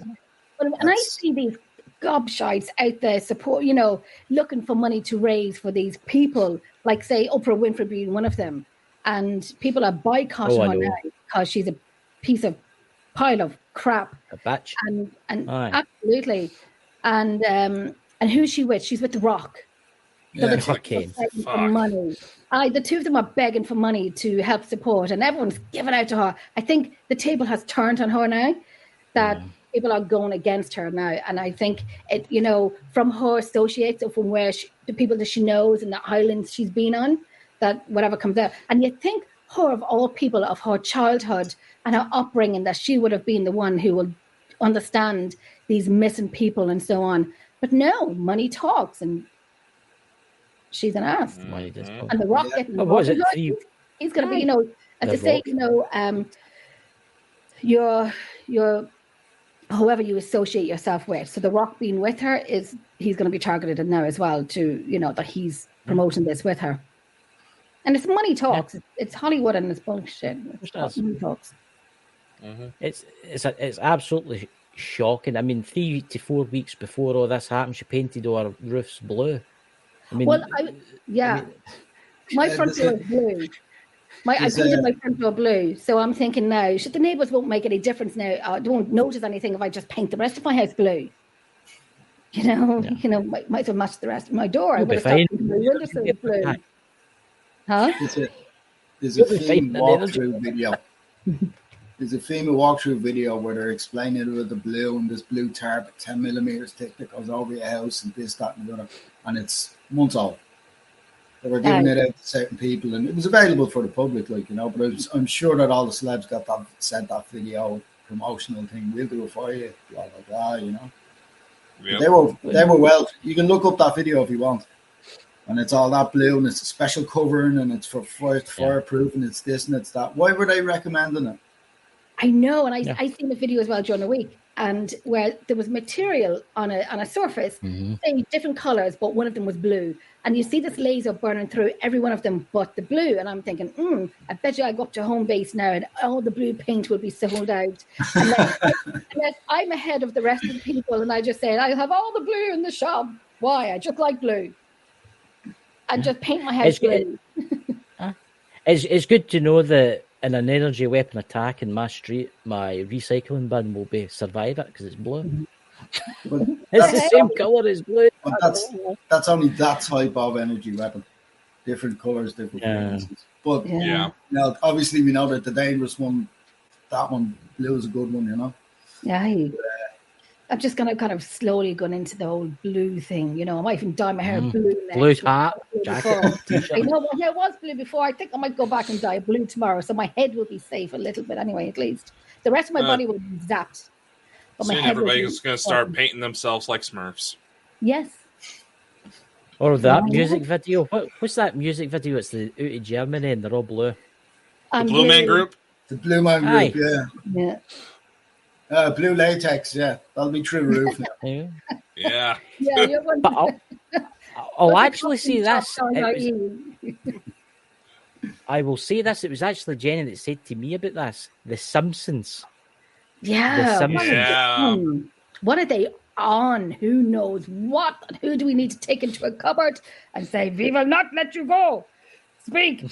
Who knows what from the Simpsons? That was my really bad German accent. The Simpsons writers just say that they happen to have a team of very smart people paying attention to on. Oh, that's now. No, that's literally what they put out for themselves. What about I can't even say his name, Nostradamus. And then there's an older woman as well who predicted the future. She's blind, but she predicted the future. No. Baba Vanga. Baba Vanga, yes. Yeah, Baba Vanga. What about these people? But how do the Simpson people know? And the smart people, but do you reckon, this just popped into my head now, do you reckon that, as we all say, and many have said, that there are alien species living on Earth, that they're telling the people in the Simpsons to, what cartoons to make up or stories to make up to give us a little bit of a hint. I'm going to start watching The Simpsons, and I'm going to start buying non-perishable foods. I'm going to start getting a spade and a shovel and start digging a hole in my ground so I can, what was that movie called where, no, I'm not even going to know the actor's name, but Sissy Spacek is in it, and there's another guy in it, and they dig underneath the ground because there was kind of like an explosion. I don't know what it is, but it'll come back to me. Are you talking about 10 Cloverfield Lane? Probably. Oh, yeah. I haven't seen that, but that I think that might be the plot, Is that what's the other guy's name in it? Oh, I forget his name, but John Goodman. John Goodman. I think so. No, I don't know. Let me have a wee look. Hold on. I must admit, with The Simpsons, but somebody told me this No, once. not Somebody's good. right into. I can. There's a couple of YouTubers I can. They're quite big YouTubers, and one of them was telling me one night. I was talking to them on Facebook, and these guys are into the Illuminati and all that kind of stuff. And they say, I actually get into the conversation about The Simpsons and how they were predicting that. And he says to me, that these people that you can't see, these people, the people that control the world, they like to tell you what they're going to do before it happens. Yep. Mm-hmm. It's the same as the Twin Towers, because that there was things like, was it the dollar bill? If you fold it a certain way, it shows you the Twin Tower, and then if you fold it another way, you get collapsing. Yeah, I see that. Yeah, it's freaky. See if you get a British English. It's got to be English, by the way. You get the English £20 note, and you put the two of them together. It shows you a cell phone tower, and it says at the top 5. And then reverse side, if you bring it down a wee bit, it shows you the virus. It does. Really? It shows you the virus. But you've got to use English money, because the Scottish £20 notes are different. From the UK one. Yeah. Maybe it's legal tender, but Blast from the Past. Movie. It's called Blast from the Past. Brendan Fraser, Alicia Silverstone, Christopher Walken, Sissy Spacek. Yeah. So it was just when they kind of dug underneath the ground, and yet nothing really happened. Yeah. But anyhow, There's another thing that I wanted to say as well. Last year and the year before, and maybe say 3 years ago, and I don't know if docs of you know of this as well, because it happened in Ireland, where there was lights in the sky, but it wasn't just your lights going across. There was zooming up and down, like cars, but there was no clouds. It was nighttime, obviously, but there was lights. I'll have to look up a video for you. But there's lights in the sky, and they kind of zoom up and down. Do you know where it was? Oh my gosh. I don't know. Louise, I think Louise is watching. Lulu, give me 1 second, love. I think, Louise, I don't know if you remember where it was, because I know we spoke about it last year. Shannon, I don't know. I will look it up, and I will send it on to you. I think one of them was in Dublin. Another one was in the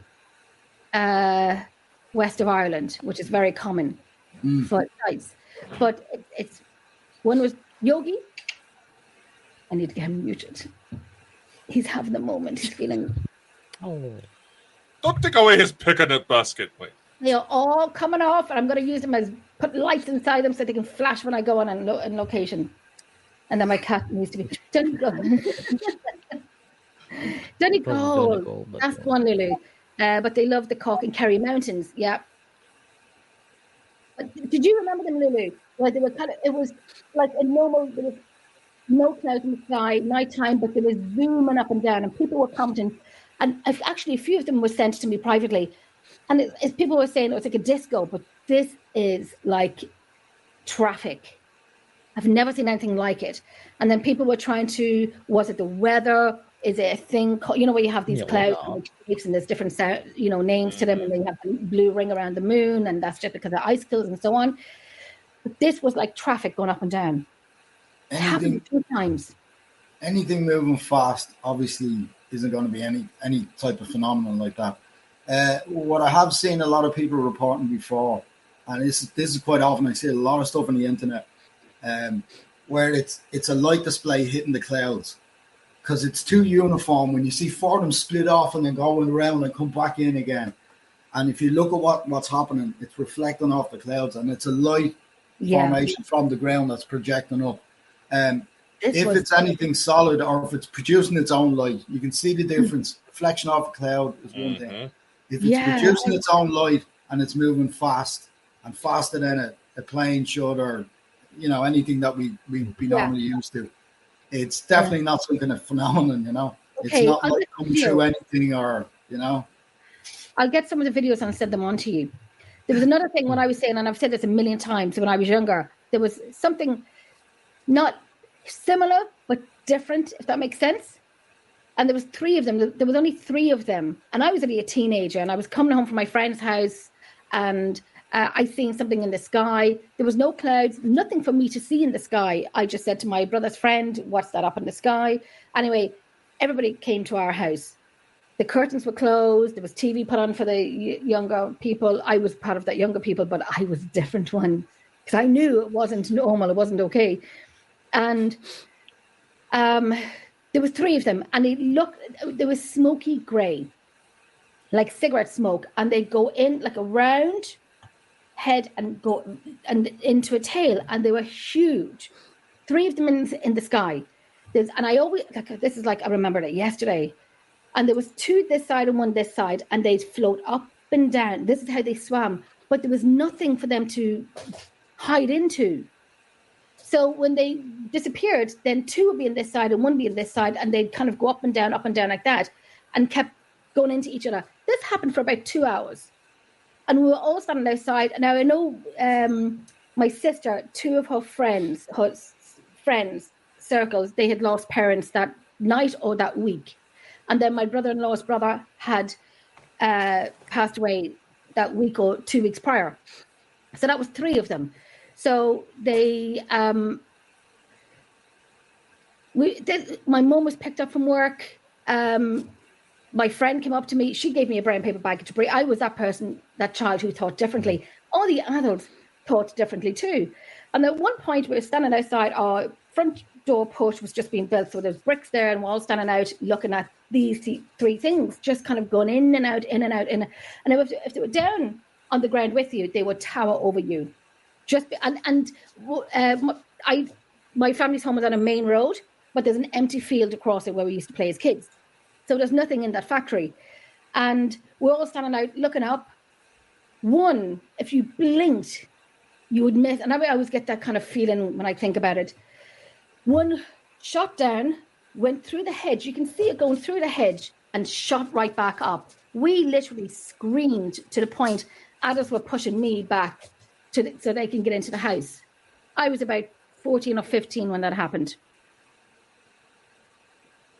Yes. Okay, That's yeah. quite interesting. That is. Could you do us a favour? Could you do us a favour, people in the chat? Could you please give Jenny's channel a wee subscribe? I've put the link in the chat. They're nearly at 600 subscribers. I know. Yes, we're getting there. Thank you. We're getting there. Yeah. We're getting there.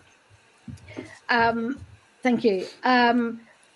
You could see it coming through. So these weren't any lights that you would see in the sky, like normal lights, if that makes sense, or, you know, spotlights or anything like that.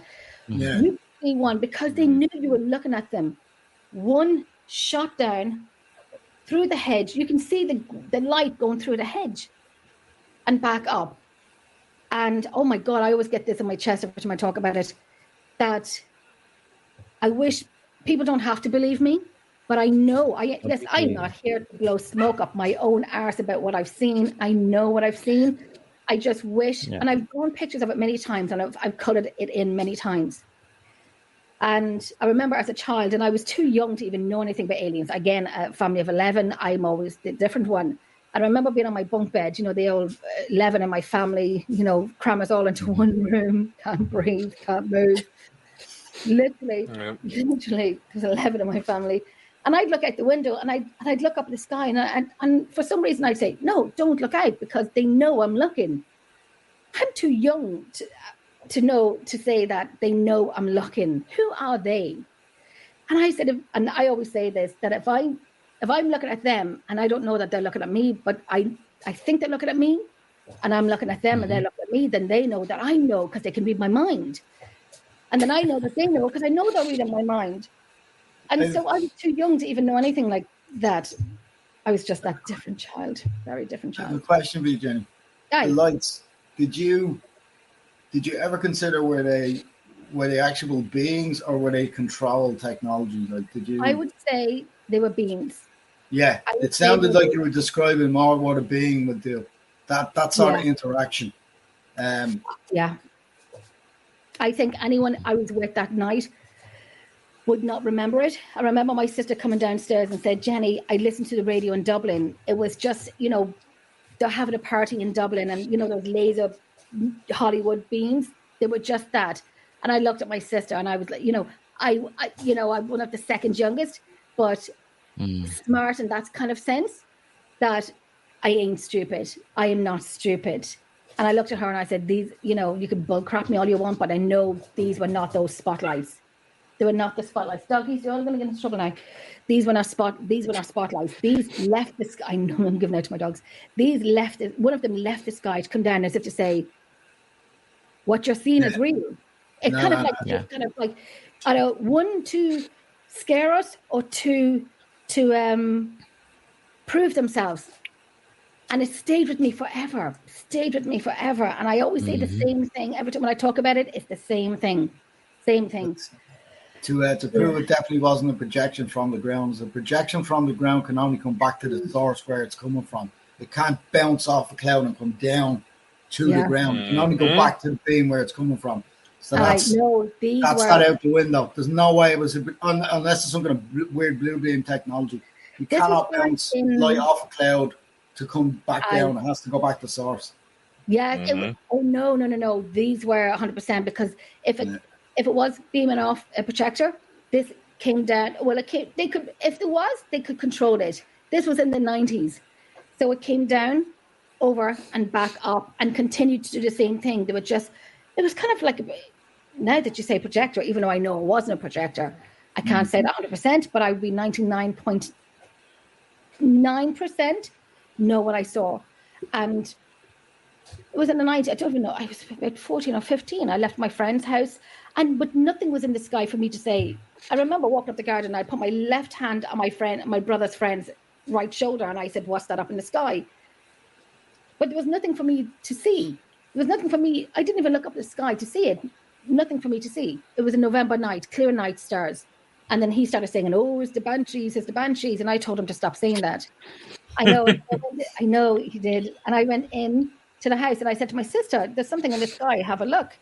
And she did. And then that's when she closed the curtains, and even she knew it was something that wasn't real. Now, if you talk about it today to them, they'd be like, "Oh, I don't remember. She'll always say, "I don't remember." But that's also where I think it's more to do with it being than a piece of equipment. You don't get that sort of feeling, not off equipment. Yeah. You get it off a being or an entity, all right, but not off equipment. I wonder who they were. I wonder what race they were. No, I don't know, but it was mind-blowing. If I had have known more, because I was only a child then. I was only a teenager. And it's kind of one of those things, I wish you could see the video playing in my head. Yeah. To what I seen that night. I wish you could see it. If I could get someone to help me make it into a motion video, make it into a motion, give them what I seen, and they could, there's graphics, what you can do now in the day. They could do for me. If you could, that would be brilliant. To put it into motion to what we're seeing, and then to bring it down through the hedge, go through the hedge and back up. We screamed. Adults were pulling me behind so that they could get in. And that's when I was handed the brown paper bag to breathe into. See, the UFOs, what were their shape again? Were they like a teardrop? Yeah. Yep. They were like a cigarette grey. Yeah. My dog is drinking water.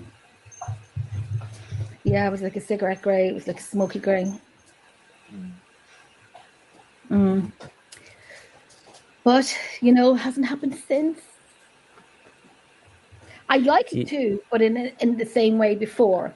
Just because I'm older and, I'm going to say wiser, but many will disagree with that. I'm older, but I would like... I've seen you rolling your eyes, Dakota. Because the guy, if you want to make that happen with the kind of the video and the kind of stuff, because he knows his UFOs, he does use UFOs. Again, this is just something more. This is just something I've just put teardrop UFO into Google, right? Aye. I don't know what this is. It's like an art thing. It didn't look anything like that, did it? Again, this is terrible. It didn't look anything like that, did it? The coloring a little bit lighter. It was just like just round and goes into a long tail. So it was really wide That's at the beginning, unusual. and then just goes into a lot. It tails off just to a skinny tail. Did it look more organic than anything else? Did it? Did it look like a tadpole or something? That's Something right. like that. Yeah, something I was like about that. to say, it sounds like a giant sperm. Yeah. Probably was. Oh my god. It's all coming out. Oh man. Oh, they were having a party that night. Woohoo! Oh god, I I always say like a Hades comet when it goes through the sky, but now I'm going to refer to like a giant alien storm. only reporter would think of that. And that's why I've earned bonkers. Now I'm back to the Simpsons with Homer doing his little dance, you know? What are you getting there? Talking, what's wrong with you tonight? This dog is acting weird. Oh, God. What's this with this new comet? Is there no meant to be a new comet that you can see soon from Earth? No, you should be able to see it now.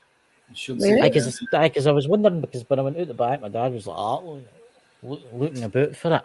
Whereabouts in the night sky is it meant to be?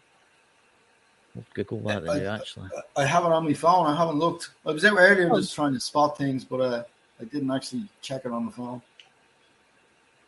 Oh, the only reason I even knew about a comet was because I was pulling up my star app to try to line something up I was spotting, thinking they may have had yet another fucking craft over my house, and I was like, oh, there's a comet? Wish somebody Got told another one, me. did you? No. I was shocked at that one that I posted the Really videos spotted. of, because that lasted for about 45-50 minutes. Did I catch that live? Did you go live with that? No, I posted it in the Telegram groups right as I was saying that, because I thought it was kind of funny. Just minutes before I spotted the thing, I was talking with Elena. Oh. They're coming. Almost right on fucking cue. There it's there. It's the newly spotted comet may soon be visible without telescopes. The brightness of the Nashmura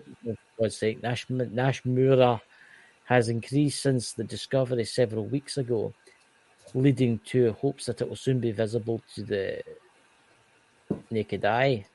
And it's kind of greeny. Is there no something Nostradamus that says there would be a comet and something would happen? There's always weird events that happen when there's a the comets were the harbinger of doom in the Bayou Tapestry. In the Bayou Tapestry, if you look up top of it, you'll see the comet there as well. So it's supposed to symbolize like war, catastrophe, change. Yeah, the way everything's going now. I mean, it's a beautiful green comet there. That's actually really nice. That the Japanese amateur astronomer that spotted it using a standard digital camera detected the celestial body on August the 11th during a series of 30-second exposures. I mean, you think of all the money that NASA gets, and they didn't notice that it was somebody with a digital camera out their backyard. I realize how many objects that come close to Earth NASA misses every day. Oh yeah, until it's like that close to Earth, practically. There's a lot of stuff NASA get that we never get to see as well. There you are. That's for sure. That's beautiful. That's like all green. Mm-hmm. That's really interesting. Because I'm looking at my phone at the side there. It's a beautiful kind of greeny. So, did they give any indication when you can see it? Well, it should be around about the now. So I'm going to around about in the next couple of. Every fucking time that I want to see a comet or anything like that, it always rains here. Every fucking time. No, it's to get clearer. It's to get clearer, so you'll see it probably all through the week. So it could be about a week. I mean, I Is that the film for the 80s, Night of the Comet? Now, there you go. There's a movie for you. It's too old for Dakota. A movie for the 80s, Night of the Comet. You know the one I'm talking about? Never seen it. I think so. I'm too young. I'm the person I'm too young. It turns everybody into dust. There's I'll tell you who's in it. I don't know what the actor is. Jenny's ever watched Star Trek Voyager? Yes. Yeah. Yeah. Right. See Dakota. No Dakota. What do you call it? Chakotay. It was called. It was the second in command. You know who I'm talking about? Yeah. The actor played that part. He's in that movie, The Night of the Comet. Well, I don't And it was know if made in I've the ever seen 80s. him in anything. Night of the Comet. I haven't seen it. It's just I get film. It's made in the 80s.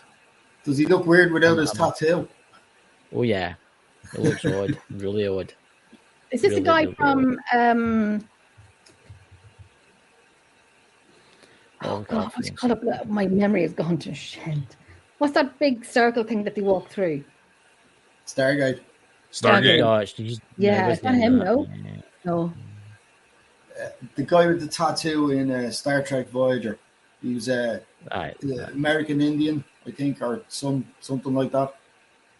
I need to look it up. I haven't seen it. I haven't seen it in bloody ages. I used to watch. It's there. A long time. After comment says it kills loads of people. I'm bringing this up here. It shows you. You can see it's a typical 80s movie. It's a typical 80s. Yeah. You know. Oh wow, that looks more. That's before the was put harp in the celestial belts when that. You know. Robert Bertrand that plays Dakota, or whatever it's called. You know, there's the cast. Right. Well, there we go. But I've watched a lot of shite at the telly. I'm going to put that out there. I've watched a lot of mad movies like The $1 Million Man and all that kind of stuff. Ah, yeah, at least you know, you can bend iron bars and stuff like that. You know? Well, you're a sucker, the A-Team and all that kind of stuff, you know. The A-Team, Fall Guy. Fame. Aye, Fall Guy, that was a good one. Okay, that's yeah, I know. Come on, Dakota, what TV shows did you watch? I loved Fame. I was a big fan of MacGyver. We're too old for Dakota. You could make a bomb out of a toilet roll holder. Oh, Dakota grew up in the Teletubbies. Teletubbies. Teletubbies. Yeah, so this is the only part that where my age makes it fucking awkward. Where most of the people with this stuff are almost old enough to be my parents. Keep on the UFO subject. What's your opinion on this scientist that's found a part of a UFO in the sea dots? Have you seen that? I'm not sure. There was a couple of stories that I glanced over. If it's to do with what's his name? Avi Loeb, I think it's pronounced. Mm-hmm. Oh, him. I don't trust the word out of him. To be honest, he seems to know what's going on, and he's trying to put a spin on it to advance himself, maybe. I mean, Avi Loeb, is that who you're talking about? Aye, it's found this in the sea. I'm not joking. There's a love heart, and this bit of metal that they found is like quarter the size of that. How the hell did they find that in the entire ocean? I think they've got something else. I think that they've taken a sample for it. Well, of course they're going to be taking samples. They're going to want to observe. But how do you find right in the middle of is it the Pacific? They found this a thing half the size of a penny. Oh, You have to have damn good vision. One, yeah, damn good vision. If something came in from space that they were tracking, they'd have a location on a site. Now, to find something that small in the ocean, you'd want to send out, I don't know how, I'm not even sure if they have an armada big enough to find something that size, even in a square kilometer in the ocean. So I don't know where it came from. It'd need more background on that. If it came in from space, how are you supposed to, tracking something that small and retrieving it, it'd be monumental. They can't find planes to go down, for Christ's sake, you know? I know. Yeah. MH17. Look at MH17. That's nowhere to be found. Mm-hmm. I mean, what happened to MH17? Where did it go? Okay, I mean, it just disappeared. Mm. I mean, the pilot turned off the responder, or did something else turn off the responder? Can the Electrical wee, what do you call it, the malfunction. wee GPS tracker thing? Aye, but they things are designed so even if that plane crashes, that plane can still be found by its black box. Aye. That was turned off. Yeah, but if you're going through some sort of weird anomaly, like some people are trying to toss about, you don't know what the hell you're going to be seeing on the other end of that. Mm. Well, I mean, that's, for all you can, that plane could be lying in some different dimension. For all we know, right now, the folk could all be stranded. well, that footage. Did you see the footage of the plane going through what looks like the three triangles seen and then the that. portal? Now Yeah, I've that's seen interesting looking. That is interesting. Can it be fake? Of course it can.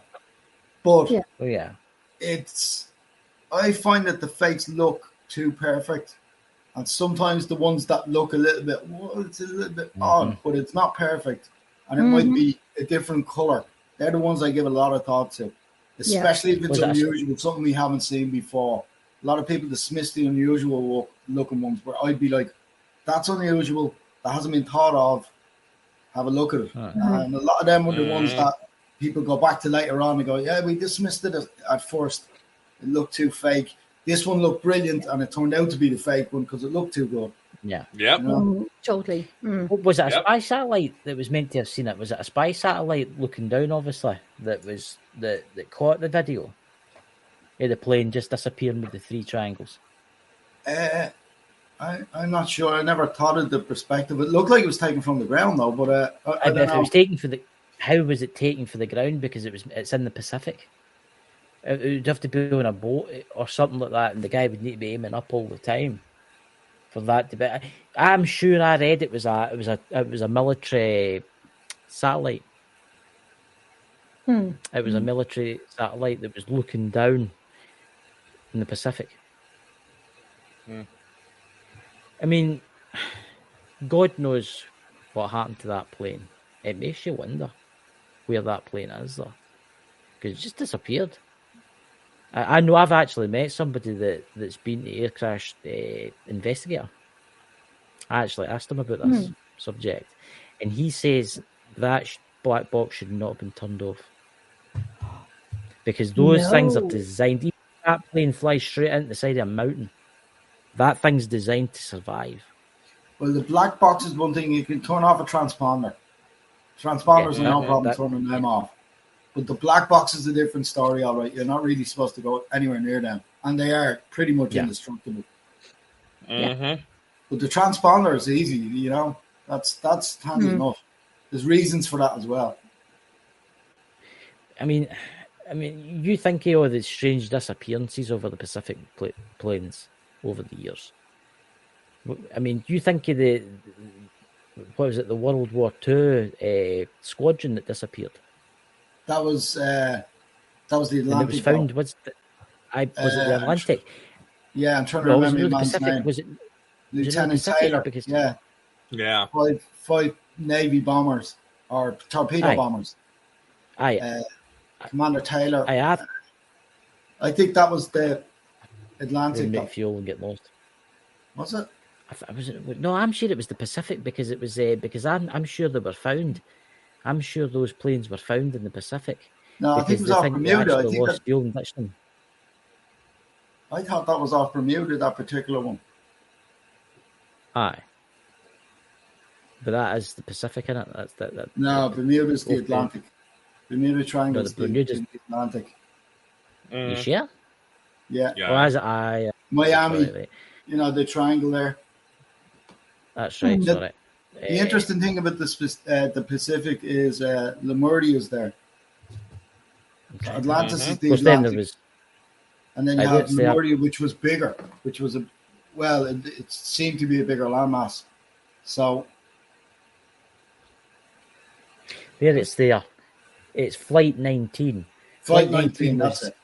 Designated group of General Motors TB Avenger torpedo bombers that disappeared over Bermuda Triangle on December the 5th, 1945, after losing contact during the United States Navy overwater navigation training flight, Naval Air Station in Fort Lauderdale, Florida. Number of deaths 27. But I'm sure they found them or something. I'm sure they found some of the wreckage. They found a couple. See, they could have just got lost. There might have been a weird magnetic anomalies that's made all their compasses go weird. They've ran out of fuel and they've had to ditch them. Of course, then there was it what was the woman pilot that disappeared? What was her name? Earhart. She disappeared. No. Yeah. That's somewhere we need to go. We need to go to the, what do you call it, the Bermuda Triangle. Who wants to go in a boat in the Bermuda Triangle? Me. Yeah. Come in Dakota. Let's go. I'm down. Let's go. Let's go. What could possibly go wrong? I'd like to go in that. You know that movie Cocoon? Oh, that's a good movie. Oh yeah. I'd like to go in that when I get a certain age, and just so I could, go a little longer. Oh, Well, the not swimming certain pool. age, because when you come back, then you just degenerate even more. But that movie Cocoon now, so when I come back, say about 40 years now, and I meet my old friends, they're all in walkers, whatever, and think, Jenny, you're looking great. You're looking up great. I'm looking forward to these pods that are meant to be bringing out. I keep hearing the Lady's channel and everybody else's channel. They keep talking about these pods that they're bringing out. When these pods coming out, Dakota? When we're getting these new pods, it's got to turn me into like a 20-year-old again. That's already saying that they can't be. They can't specifically say dates.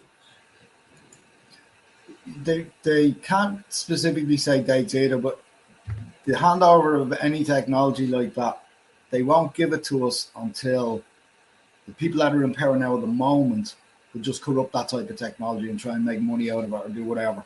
Yeah. So they're not going to hand it to anybody until literally the people stand up and just abolish the government and stand up for themselves. Then they'll turn around and go, yeah, look, most of this is yours anyway because your own secret space program has been withholding this from you, So it is your birthright. It's not as if it's a gift from them. This is stuff that was developed 70 years ago and just withheld. I've seen that. Yeah. I've seen quite a lot of online and stuff going on about these pods and stuff. But I wonder how many times you can use these pods, because they're bound to be like a limit to how long you can use them, because obviously you'll live to a certain age. Depends and then you can't keep using them hour again. Depend on certain models, I would imagine. Would you want to keep going? I wouldn't mind living to 500 or something like that. That would do. Well, that's quite possible. I mean, that is achievable. 400 is a pretty good number, and our species is capable of that. That's absolutely possible. Even 1,000 isn't out of the realm. See, that's just crazy. Imagine living 1,000 years. Imagine humans in Earth living to that age. That's the billions thing. And billions of folk. If we're changing density with the planet and we go from 4th and then into 5th, time is going to run at different rates anyway. So longer lifespans might mean a completely different thing at that time rate. I don't know what that looks like now. I'm just speculating, but it seems to make sense, and it seems to be what the feedback is. But I'm whatever age I am now, and I tell you, my body is snap, crackle, and pop just getting out of bed. Could you imagine me 800 years old? I just but you wouldn't look it. Moisturize me. You wouldn't look it. You wouldn't feel it. That's it. I forgot about that. Oh, I forgot about that. I'm awful about that. Alex Collier was saying that about the youth, the Andromedan youth. He said it's hard to tell. He said because they look 15 and they could be 400 years old and still in school, Oh, they look 15. Mm-hmm. Yeah. So he said he said it's hard to even tell. He was told that the youth were listening to particular jazz song that he introduced to the Andromedans, and he'd heard that the youth were listening to this music, and he said, but I'm not sure what the youth are, what they look like. He said because they could be 500 or 600. I was just laughing. The youth is 500 or 600. Holy crap. God, can you imagine living 1,000 years there? Can you imagine what you would see? You would see the humans colonize space. Yeah. God help the rest of the extraterrestrials out there, that's all I'm going to say. Hop into one of them beds and you'll see it yourself, Aye. Yeah, and I'll be then climbing in and shutting the door. and maybe at some point, you know, anything in the paranormal, like let's say the paranormal, when we do investigations, you know, for the afterlife, that we could sit face to face and, you know, talk to some of them. Sasha, come here, baby, and talk to some of them within those thousands of years, because I know, like, you know, we have Einstein or whatever. I've just adopted a new kitten. Within this conversation, I've just adopted a new cat. Oh, Yeah. Dakota's got loads of them. He's like the crazy cat man. I've Like just America. adopted a new kitten. What, So that's all I need is another cat. But I mean, this kitten is like tiny. I'm listening to your conversation, but I just adopted a new cat. Yeah, because I just need another cat. Anyhow, apart from that, what were we talking about? Whatever you were going on about. I chopped from one conversation to another, and that's why you were talking about getting to meet dead people because you're having the technology there to speak to like dead people. And then sitting and talking with them. Like I have seen, and Lord Jesus, I have seen, I have heard, I felt. You know, I'd like to sit and have a proper conversation with one of them, with any of them. Would be nice. Have you? Dakota's getting a contact from beyond. I got a weird ringing in my ear just before Dakota started looking about. I started to get a weird kind of like ringing in my ears. And then he started looking about. There's a lot. No, Ben, that's what's actually going on, man. I got lights flashing right now, and there's no light source. I can see in the back of your light flashing there, yeah. Yeah, but that's just there's nothing outside that should be causing that. The Andromedans are coming to get you. That's a kid's taking that ship out for the test drive again. That wouldn't surprise me. Your kids. You'll get a phone call tonight, Dad. You'll get a phone call tonight after two of them. Dad, we've had an accident. We're in Area 51. But we crashed in Roswell, New Mexico, into a barn, and there's all these people in suits surrounding the ship. What should we do? I thought about shoot them all. Take them all out. Wait until you see the speeding fine from the toll bridge. Right? I would love to do that. See if I met an alien, I would love to say them, go do us a favour and go past the speed camera as fast as possible. Yeah, and give your middle finger up in the back of it. Catch me now. And then you get in the post audio, like, just take a time. Going so fucking fast that the camera registers movement, but it pings some poor bastard that was like right on by it. Yeah, some pensioner walking by. Hi. I bet Dakota dreads that getting the message for Beyond to his wife for Beyond. Listen, Dakota, we've lost the kids. We've lost the kids. We've took the ship out without permission. What's causing that? That's bugging Oh me. my God. It's like ominous red light blinking, and I have nothing here. It's just like a red blanket over the window. I did see that. He's flashing kind of red, didn't I? You noticed that? What the hell is causing that? That's the aliens. That's them using their infrared probing technology. Dance party. Oh gosh. Are you there? Are you there? Come to us. He'll disappear, then he'll dematerialize, and we'll just go up. I'm gonna have tempted to set up a fucking security system to watch me sleep at night. Something lately. I fancy doing that, right? And again, you've said in the past, Dakota, that you should maybe leave like a voice recorder sitting next to your bed. But do you want to do that? Do you want to do that? Because if you hear something... Because the worst case scenario is that you're going to find out the weird shit you say when you're sleep talking. Yeah, that's it, yeah. Or how much you actually do for it. I did it before. And there was voices there. But then I have dogs. Oh, I know they are. But my house has been very quiet recently. It's been quiet. It has been quiet. But I know you can hear the dogs walking around because they sleep in my room and whatnot. But you could hear conversations, or you could hear it whispered, but you cannot make out what's being said. Was it me talking in my sleep? I don't know. I mean, the voices were different. I don't know. I mean, I live beside the Boyne River, for crying out loud. I live on a hill up beside the Boyne River. You know, you'll get a million things in this land. A million things. It looks like a house. It is a house. But what's underneath my feet? So it doesn't bother me. If it's anything, it doesn't bother me. I've got one rule: I don't do any ghost hunting in my house. I do. I know I've got a ghost in my house. No, I've got one. I can't. He's probably hanging about as we speak. He's probably watching this show. He's probably starting to hunt me. He's probably somewhere about, because he does that. That's what he's like. And he mopes about the place. You see him? I seen him the other night, standing at the top of the stairs. I don't know why he does that. I don't know why he just stands there at the top of the stairs. I don't know why he kind of day stuff in the house to the hoovering when we're on beds or something like that. You know what I mean? You just mope about. Right. I mean, No free lodger. I know. Yeah. I locked myself out of the house. Could the fucking ghost just unlock the door so I can get in?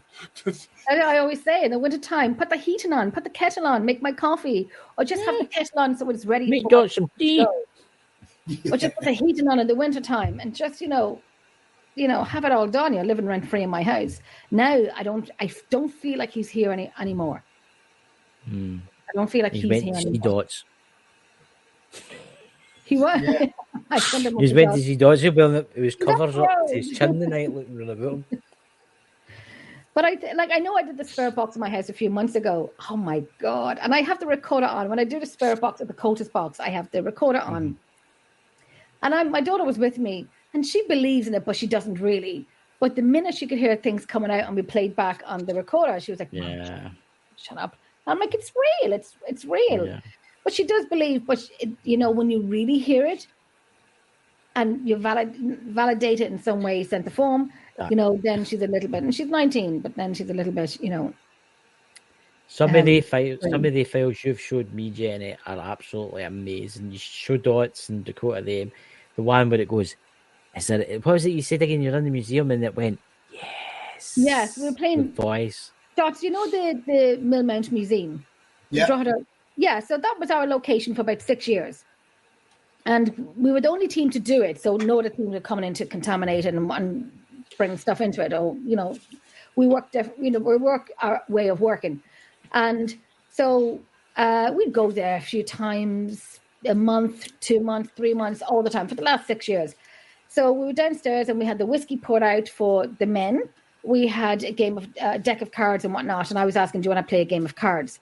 And so we were setting up, Alan was setting up and whatnot, and I'm standing there in front of the camera, and we were doing a live, and we couldn't hear this at the time.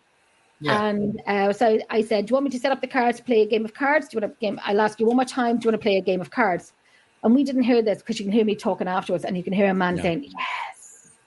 I'll send you on that, because I sent it on to Rick McIntyre last night. He wanted to see it, so I sent it on to Rick last night after the show. So I'll send it on to you later, Dots, if you want to have a listen to it. Yeah, perfect. But it's like you'll know that location it's amazing. It's a fantastic location. It really is one of the best locations. And at the time, I used to go there on school tours, and little did I know what I would have been doing in that location for the last 6 years was to investigate it and getting to know most of the people in that museum. It's a lot. And I always say, people would say to me, Jenny, when you go live from the same place all the time, people are going to get bored.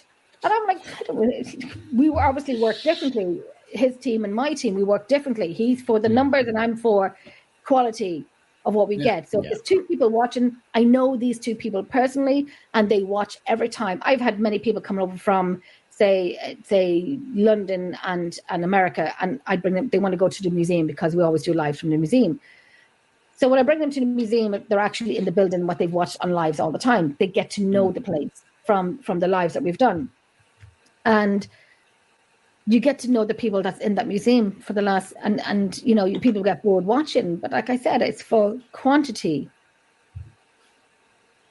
No, it's quality, isn't it? Yeah, that's weird that Dakota just get those wrong. That's probably so from weird. one source. Do you know that is so weird? Because I was actually thinking that before Dakota posted that. That is so weird. I was sitting thinking, is it Morse code? The That is flashing so weird. lights. That They're Oh. at different intervals. It's like it almost looks like someone's trying Morse code. So I'm trying to write it Okay. down as we go, see if there's anything there. I know. I don't know. It's It's just a thought. Yeah. I noticed it for a little bit before I said Friend- something, but a friend of mine knows Morse code. He used to be on my team. He knows Morse code. He works in the lighthouse. yeah. So I can send this live on to And him, there's- and he's coming back out There's soon. been several reports of UFOs responding to Morse code. So Mhm. it's I know quite when we- interesting. When you go, Jenny? Sorry. Oh, sorry. No, I'm just saying. I know when we used to go to the museum, and we had Aidan with us, and there was a Morse code machine there. I'm going to call it machine. I don't know what it is. Tool. And so he'd always kind of like tapping it because he works in different lighthouses around Ireland. So he that's his life. That's what he loves. Like, he's a young guy. He's going to come back out with us in September. But I can send him on this and see if he can make anything out of it. I don't know. It's just a thought. I'll It's send it quite on to him. interesting because it was. Things. It flashed and then it stopped. It was like it would hold, then it would Aye. flicker. It was like, yeah, Yeah. it had the same Yeah. pattern, like it was Morse code. I'm just thinking, Yeah. what would happen if we try to put that into a translator? Oh my Is there gosh. something there, or if I'm I shooting blanks? Here we go. I only know SOS, and it's built into a torch, and when you switch it on, No. Yeah. it's the only reason I know it. Press the button 3 times and SOS will come up. Yeah. That's what Yeah. I do. Could be light frequency, Yeah, maybe Lulu. it. Light frequency too. Google that. Good. Here we go. An A is a dot, a dash. That's A not going to B help. is a dash, dot, dot, dot. A C is a dash, dot, dash, dot. Shut up. A D is a dash, dot, dot. And an E is a dot. Do you want that? You want me to send you that? The picture that I just looked up? No, I'll figure it out. You know anyone in the military, Dakota? There's a lot of military people that know it. Yeah, Yeah. trying to I know. watch you out of the Someone corner else of in the my eye. military, yeah, but she's in America. She's in the military. She's in the Navy. She'd definitely know it, yeah. Yeah, she would, yeah. Unless it's numbers. Because numbers is different. Number code. Still, Yeah, number. Still, it's still I don't know about Morse. that. It's You can still Morse, transmit. yeah. Yeah. It's still Morse. That's quite interesting. Again, that I didn't again if it was number 1 was dot, dash, dash, dash, dash. That's quite interesting. That. I think the newest thing added was a hash key or at maybe, because when they done Morse code, there was no internet. Yeah. The artificial Yeah. intelligence trying to make contact. Stop blinking now. Stop blinking. I've noticed that it just It stopped. would stop for a Yeah. while, then start up again. Like, I don't know. Is there like a repeating message there that is hope? It's like, when is this asshole gonna see us? I'm thinking like my first thing would be to take the bulb out and just check, see if it's wear and tear, if it's old. And Has it started again? The direct light is from the started again. outside. There's no bulb.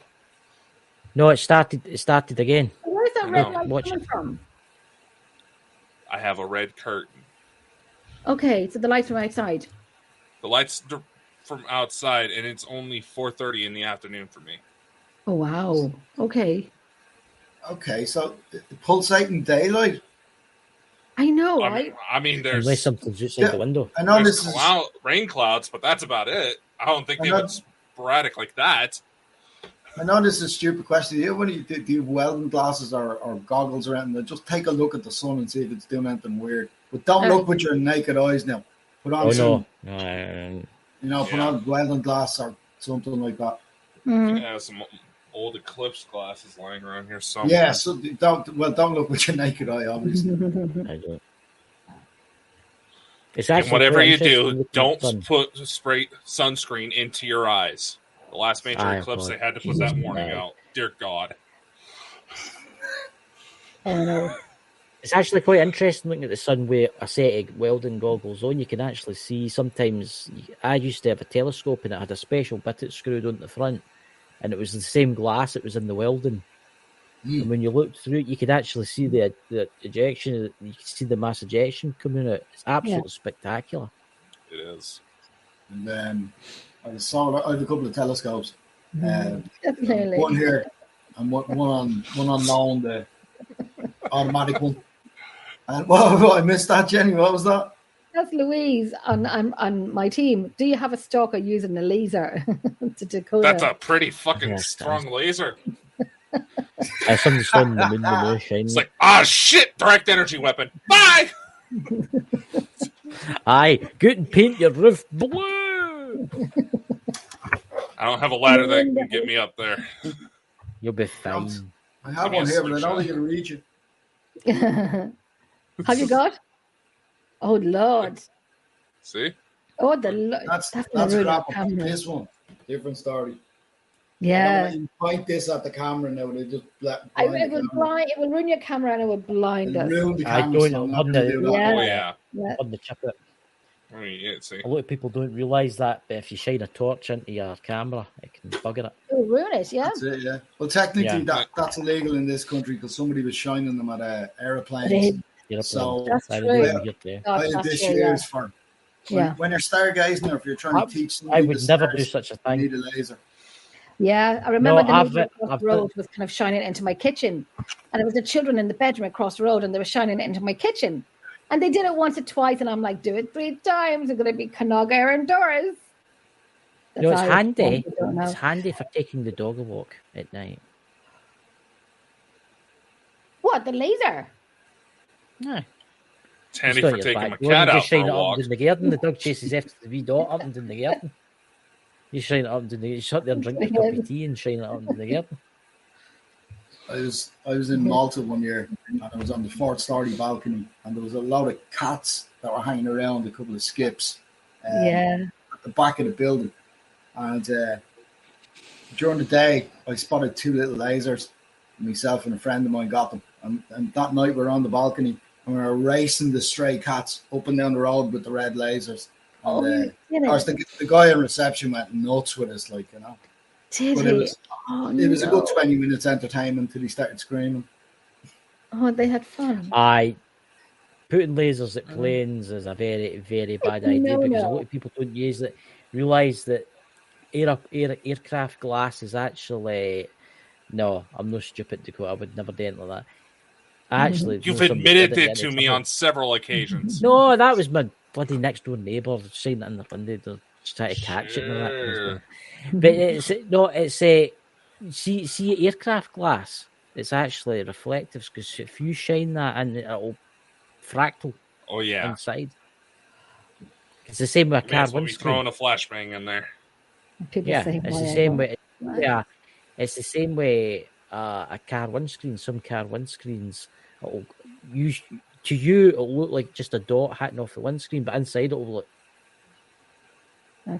explode. Aye. You know? Really? Yeah.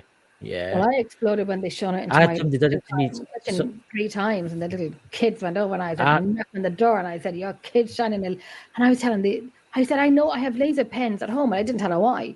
I said, "But they're shining it into my kitchen." And I said, they shone it into my daughter's eyes. And I went on, I said, I went over and I had my moment with them, but they didn't do it again. Mm-hmm. I had it done to me one day. I was driving down the motorway and it came in. And the inside of the car just lit up green. I was like, what the hell is that? And it was kids on the bridge. You thought you were being taken. Dead on the motorway, yeah. It lights up the inside of your car green. Bad, dodgy as anything, because if that gets in your eye, or you lose control for a split second. Yeah. Aye. You know, there is a lot of idea. They actually made the laser pointers, again, in this country illegal. You can only buy a certain wattage now. Again, in America, it's different. You can buy like ones, I don't know about like the EU and stuff like that. You can buy ones that will actually burst balloons. Yeah. Really? Well, you can get you can still get stuff like that here anyway. You can get that on the internet. You know There's a guy I know who's it's a purple one, and it'll burst balloons. It'll go through darker colours. It won't go through white though.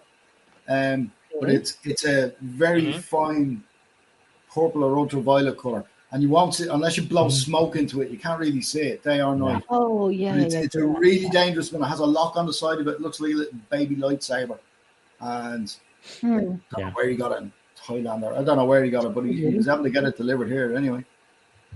It's actually quite. I ken somebody that's got like an astronomy thing in their back garden when they look at the the stars, and on their camera, it's quite impressive actually. It opens up. It's on top of their shed. It opens up, and their telescope's inside it. But at the top of the telescope, there's a wee fine laser. Goes away up, and he says, "Watch this," and you can actually it points the laser at a star, and then he goes and looks. It's actually really, really impressive, you know. So, what shows are on this week, Dakota? Do we have any shows this week? Do you have any new shows this week, or anything new releases coming? Oh, well, we shall see. Try and get some people to finally answer their emails. Guys in the chat, could you please subscribe to Emerald Isles Paranormal? Because nearly at 600 subscribers. Are we? You're fairly getting up there. Aye. Let me see. We are actually. Yep. And that's just so that we can go live using the YouTube. Yeah. More rather than we go live using the YouTube and our Emerald Isle page, but more so YouTube as well. That more people can watch it, if that makes sense. Thank you for doing that. Thank you. I know there's a lot of UF people in here tonight, and there's a lot of lurkers and stuff like that don't really speak. But you want to go and watch Jenny's channel because there's got some amazing footage on there, like apparitions, ghosts, we do. EVPs, and And honestly, guys, you need to go and subscribe, share, and like. And honestly, these are in for a treat because I was watching some of them the other night. I couldn't sleep, so I was watching some of them the other night. And did our videos make you sleepy? Creepy. Did our videos make you sleepy? Just that boring. Oh, shut up. You better watch Dakota. There's one of these days Jenny's going to get hot again. I'm not going to protect you. I'm just going to let her do her thing to you, you know, and that'll be it. There'll be screaming. Oh, she's an ankle biter.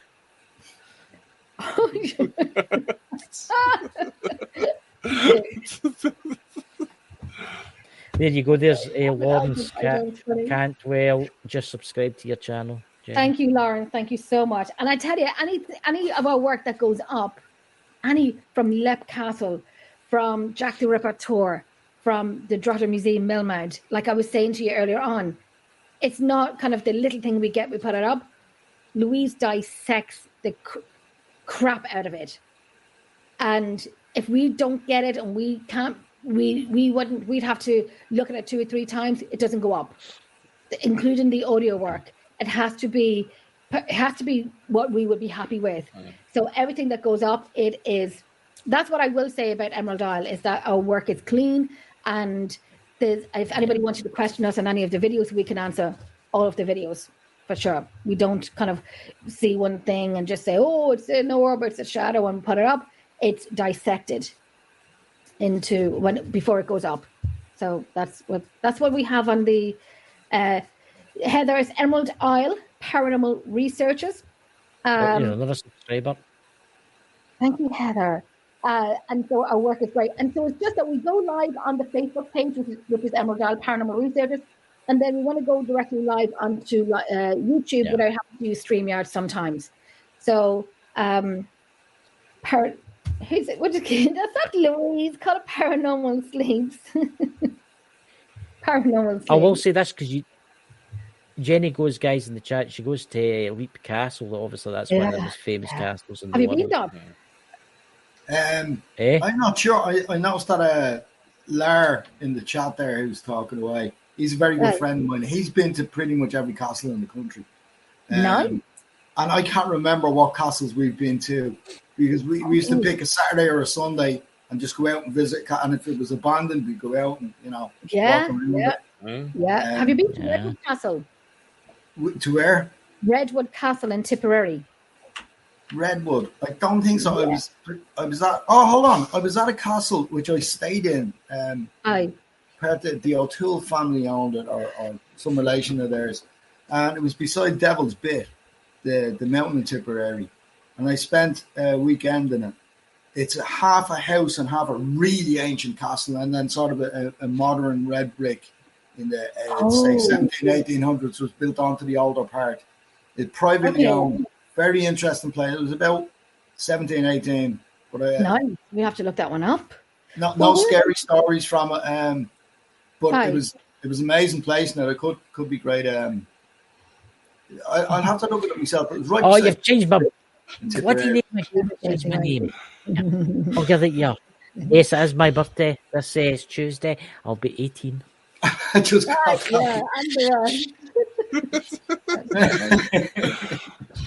birthday, Ranky.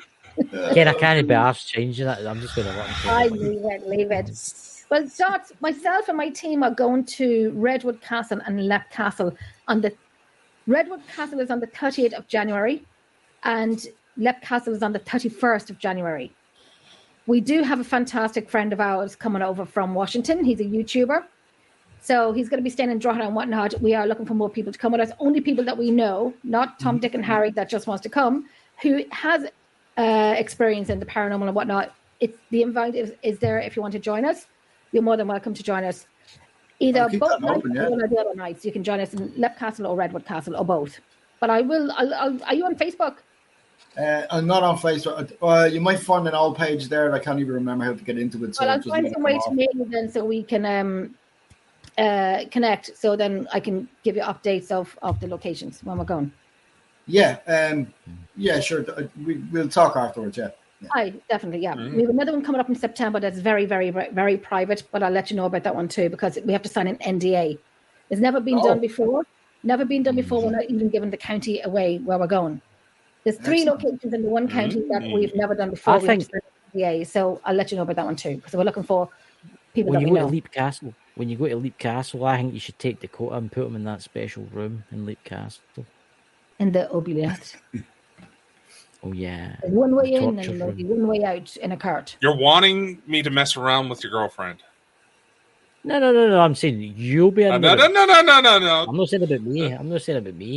I'll be outside with Jenny. You'll be in there going, let me out, Chris. I'm sorry. Nice. I can't hear anything. You try to claim you're into, yet you probably don't even have the bollocks to actually fall through. I'll have you know, I'm quite the oldest in the field, you know. Oh, thank you for the happy birthday. See, I'll be 42 on Tuesday. I might be going out to a Chinese buffet this week. All you can eat. Yeah, I'll need a UFO to bring me home. Just beam you know, there's a size limit, right? I'll be fine, but we managed to pick you up. It must have like 5 nuclear reactors keeping the thing going, so it must be fine. I know I couldn't help myself there. So Jenny's actually got a special show on this Friday coming. Friday night. Before we end the show. Yes, it's Friday night because Good Squad Scotland's no live. Team against team. Yes. Yep.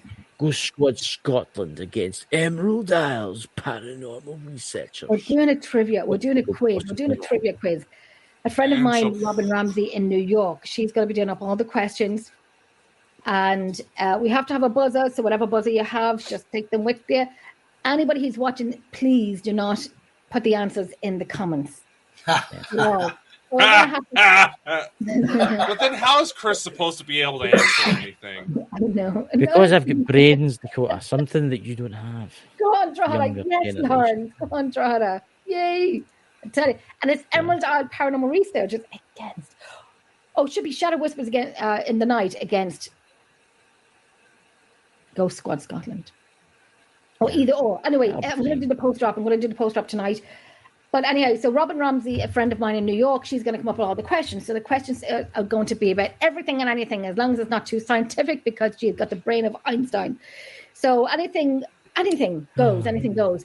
But we all have to put away our iPads, tablets, phones, cover the conversation chat. Robin, I'll make sure mine's off. I can turn it off. I can show it at the side of the screen until it's off.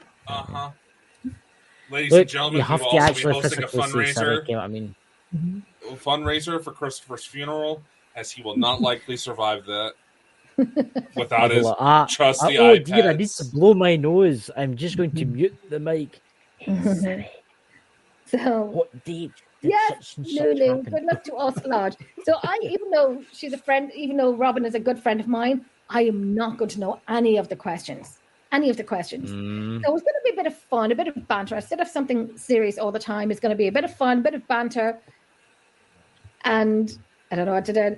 And there's going to be, I have to still come up with, or I'm going to let Robin come up with the forfeit and the prize. Yeah.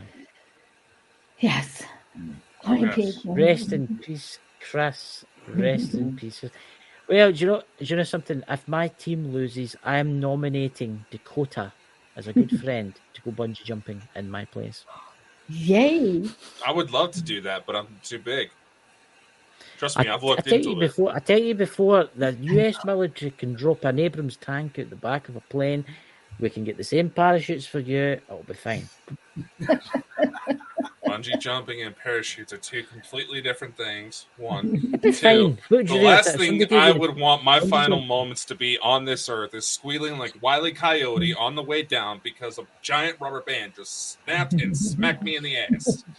That's something that you would have to do. You'd have to get an unbreakable GoPro. In case anything did happen, we could make a fortune in the internet. Could get your subscribers on YouTube. You know, it's been a great night tonight. Honestly, it has been a great night tonight. But I need to be up early tomorrow. You know, me too. The science part is me and now. Like, yes, I'll stick with the animal part. I don't know what Robert will give us, so I'm gonna have to tell her to go easy on some of them. I'm gonna try. I'm not. Poor sheep. What? What? You said something about you, Jenny. Honestly, I think you should hunt him down and do bad things to him. I've got banshee friends, leprechauns. I have 11 sisters. That covers me on the banshees. I have 9 sisters, 2 brothers. You have 11 sisters. 11 sisters, 6 brothers. You're lying. You don't have that many, do you? I wish I was fucking lying. Holy crap. I thought I was bloody bad. Yeah. I say fun. I mean, you couldn't buy contraception. You couldn't get rubbers over here until the 80s, but I mean, you're in the States, man. Ireland is famous for being overpopulated. I wonder why. Let's just say my father had a very good 1995.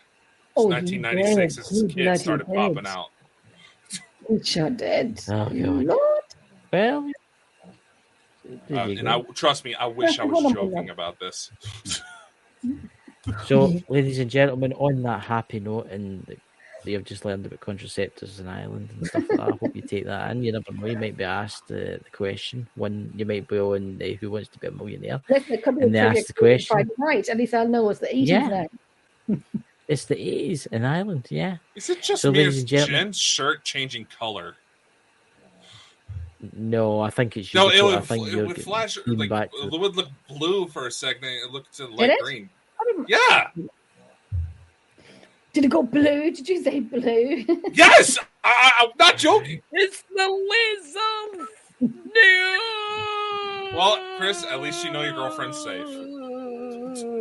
I'll be fine. I'll be fine. Nothing will happen to Jenny, because if anything happens to Jenny, I'm going to blame you, Dakota. See? Yeah. Just like my sisters. Mm-hmm. So on that happy note, ladies and gentlemen, we will see you next Saturday or next Sunday. And no doubt Dakota will tell us about strange things that's happened to him. Yes. This week. Probably not. But we'll see if I make it to next week. Thank you, everybody, for coming. And remember, subscribe to Emerald Isles Paranormal. And let's get them to 1,000 subscribers by Christmas. Yes, and then we'll give you a Christmas surprise. Bye. Unfortunately, that's all the time we have for today, ladies and gentlemen. Be sure to like, follow, and subscribe anywhere you see Bald and Bonkers for even more insanity. Be sure to spread the love to the Bald and Bonkers boys' other endeavors. And a special thank you to our audience, guests, and everyone else who helps make this crazy ride happen. Amazing things are ahead. Learn more by visiting www.baldandbonkers.net. See you next time. Much love and take care.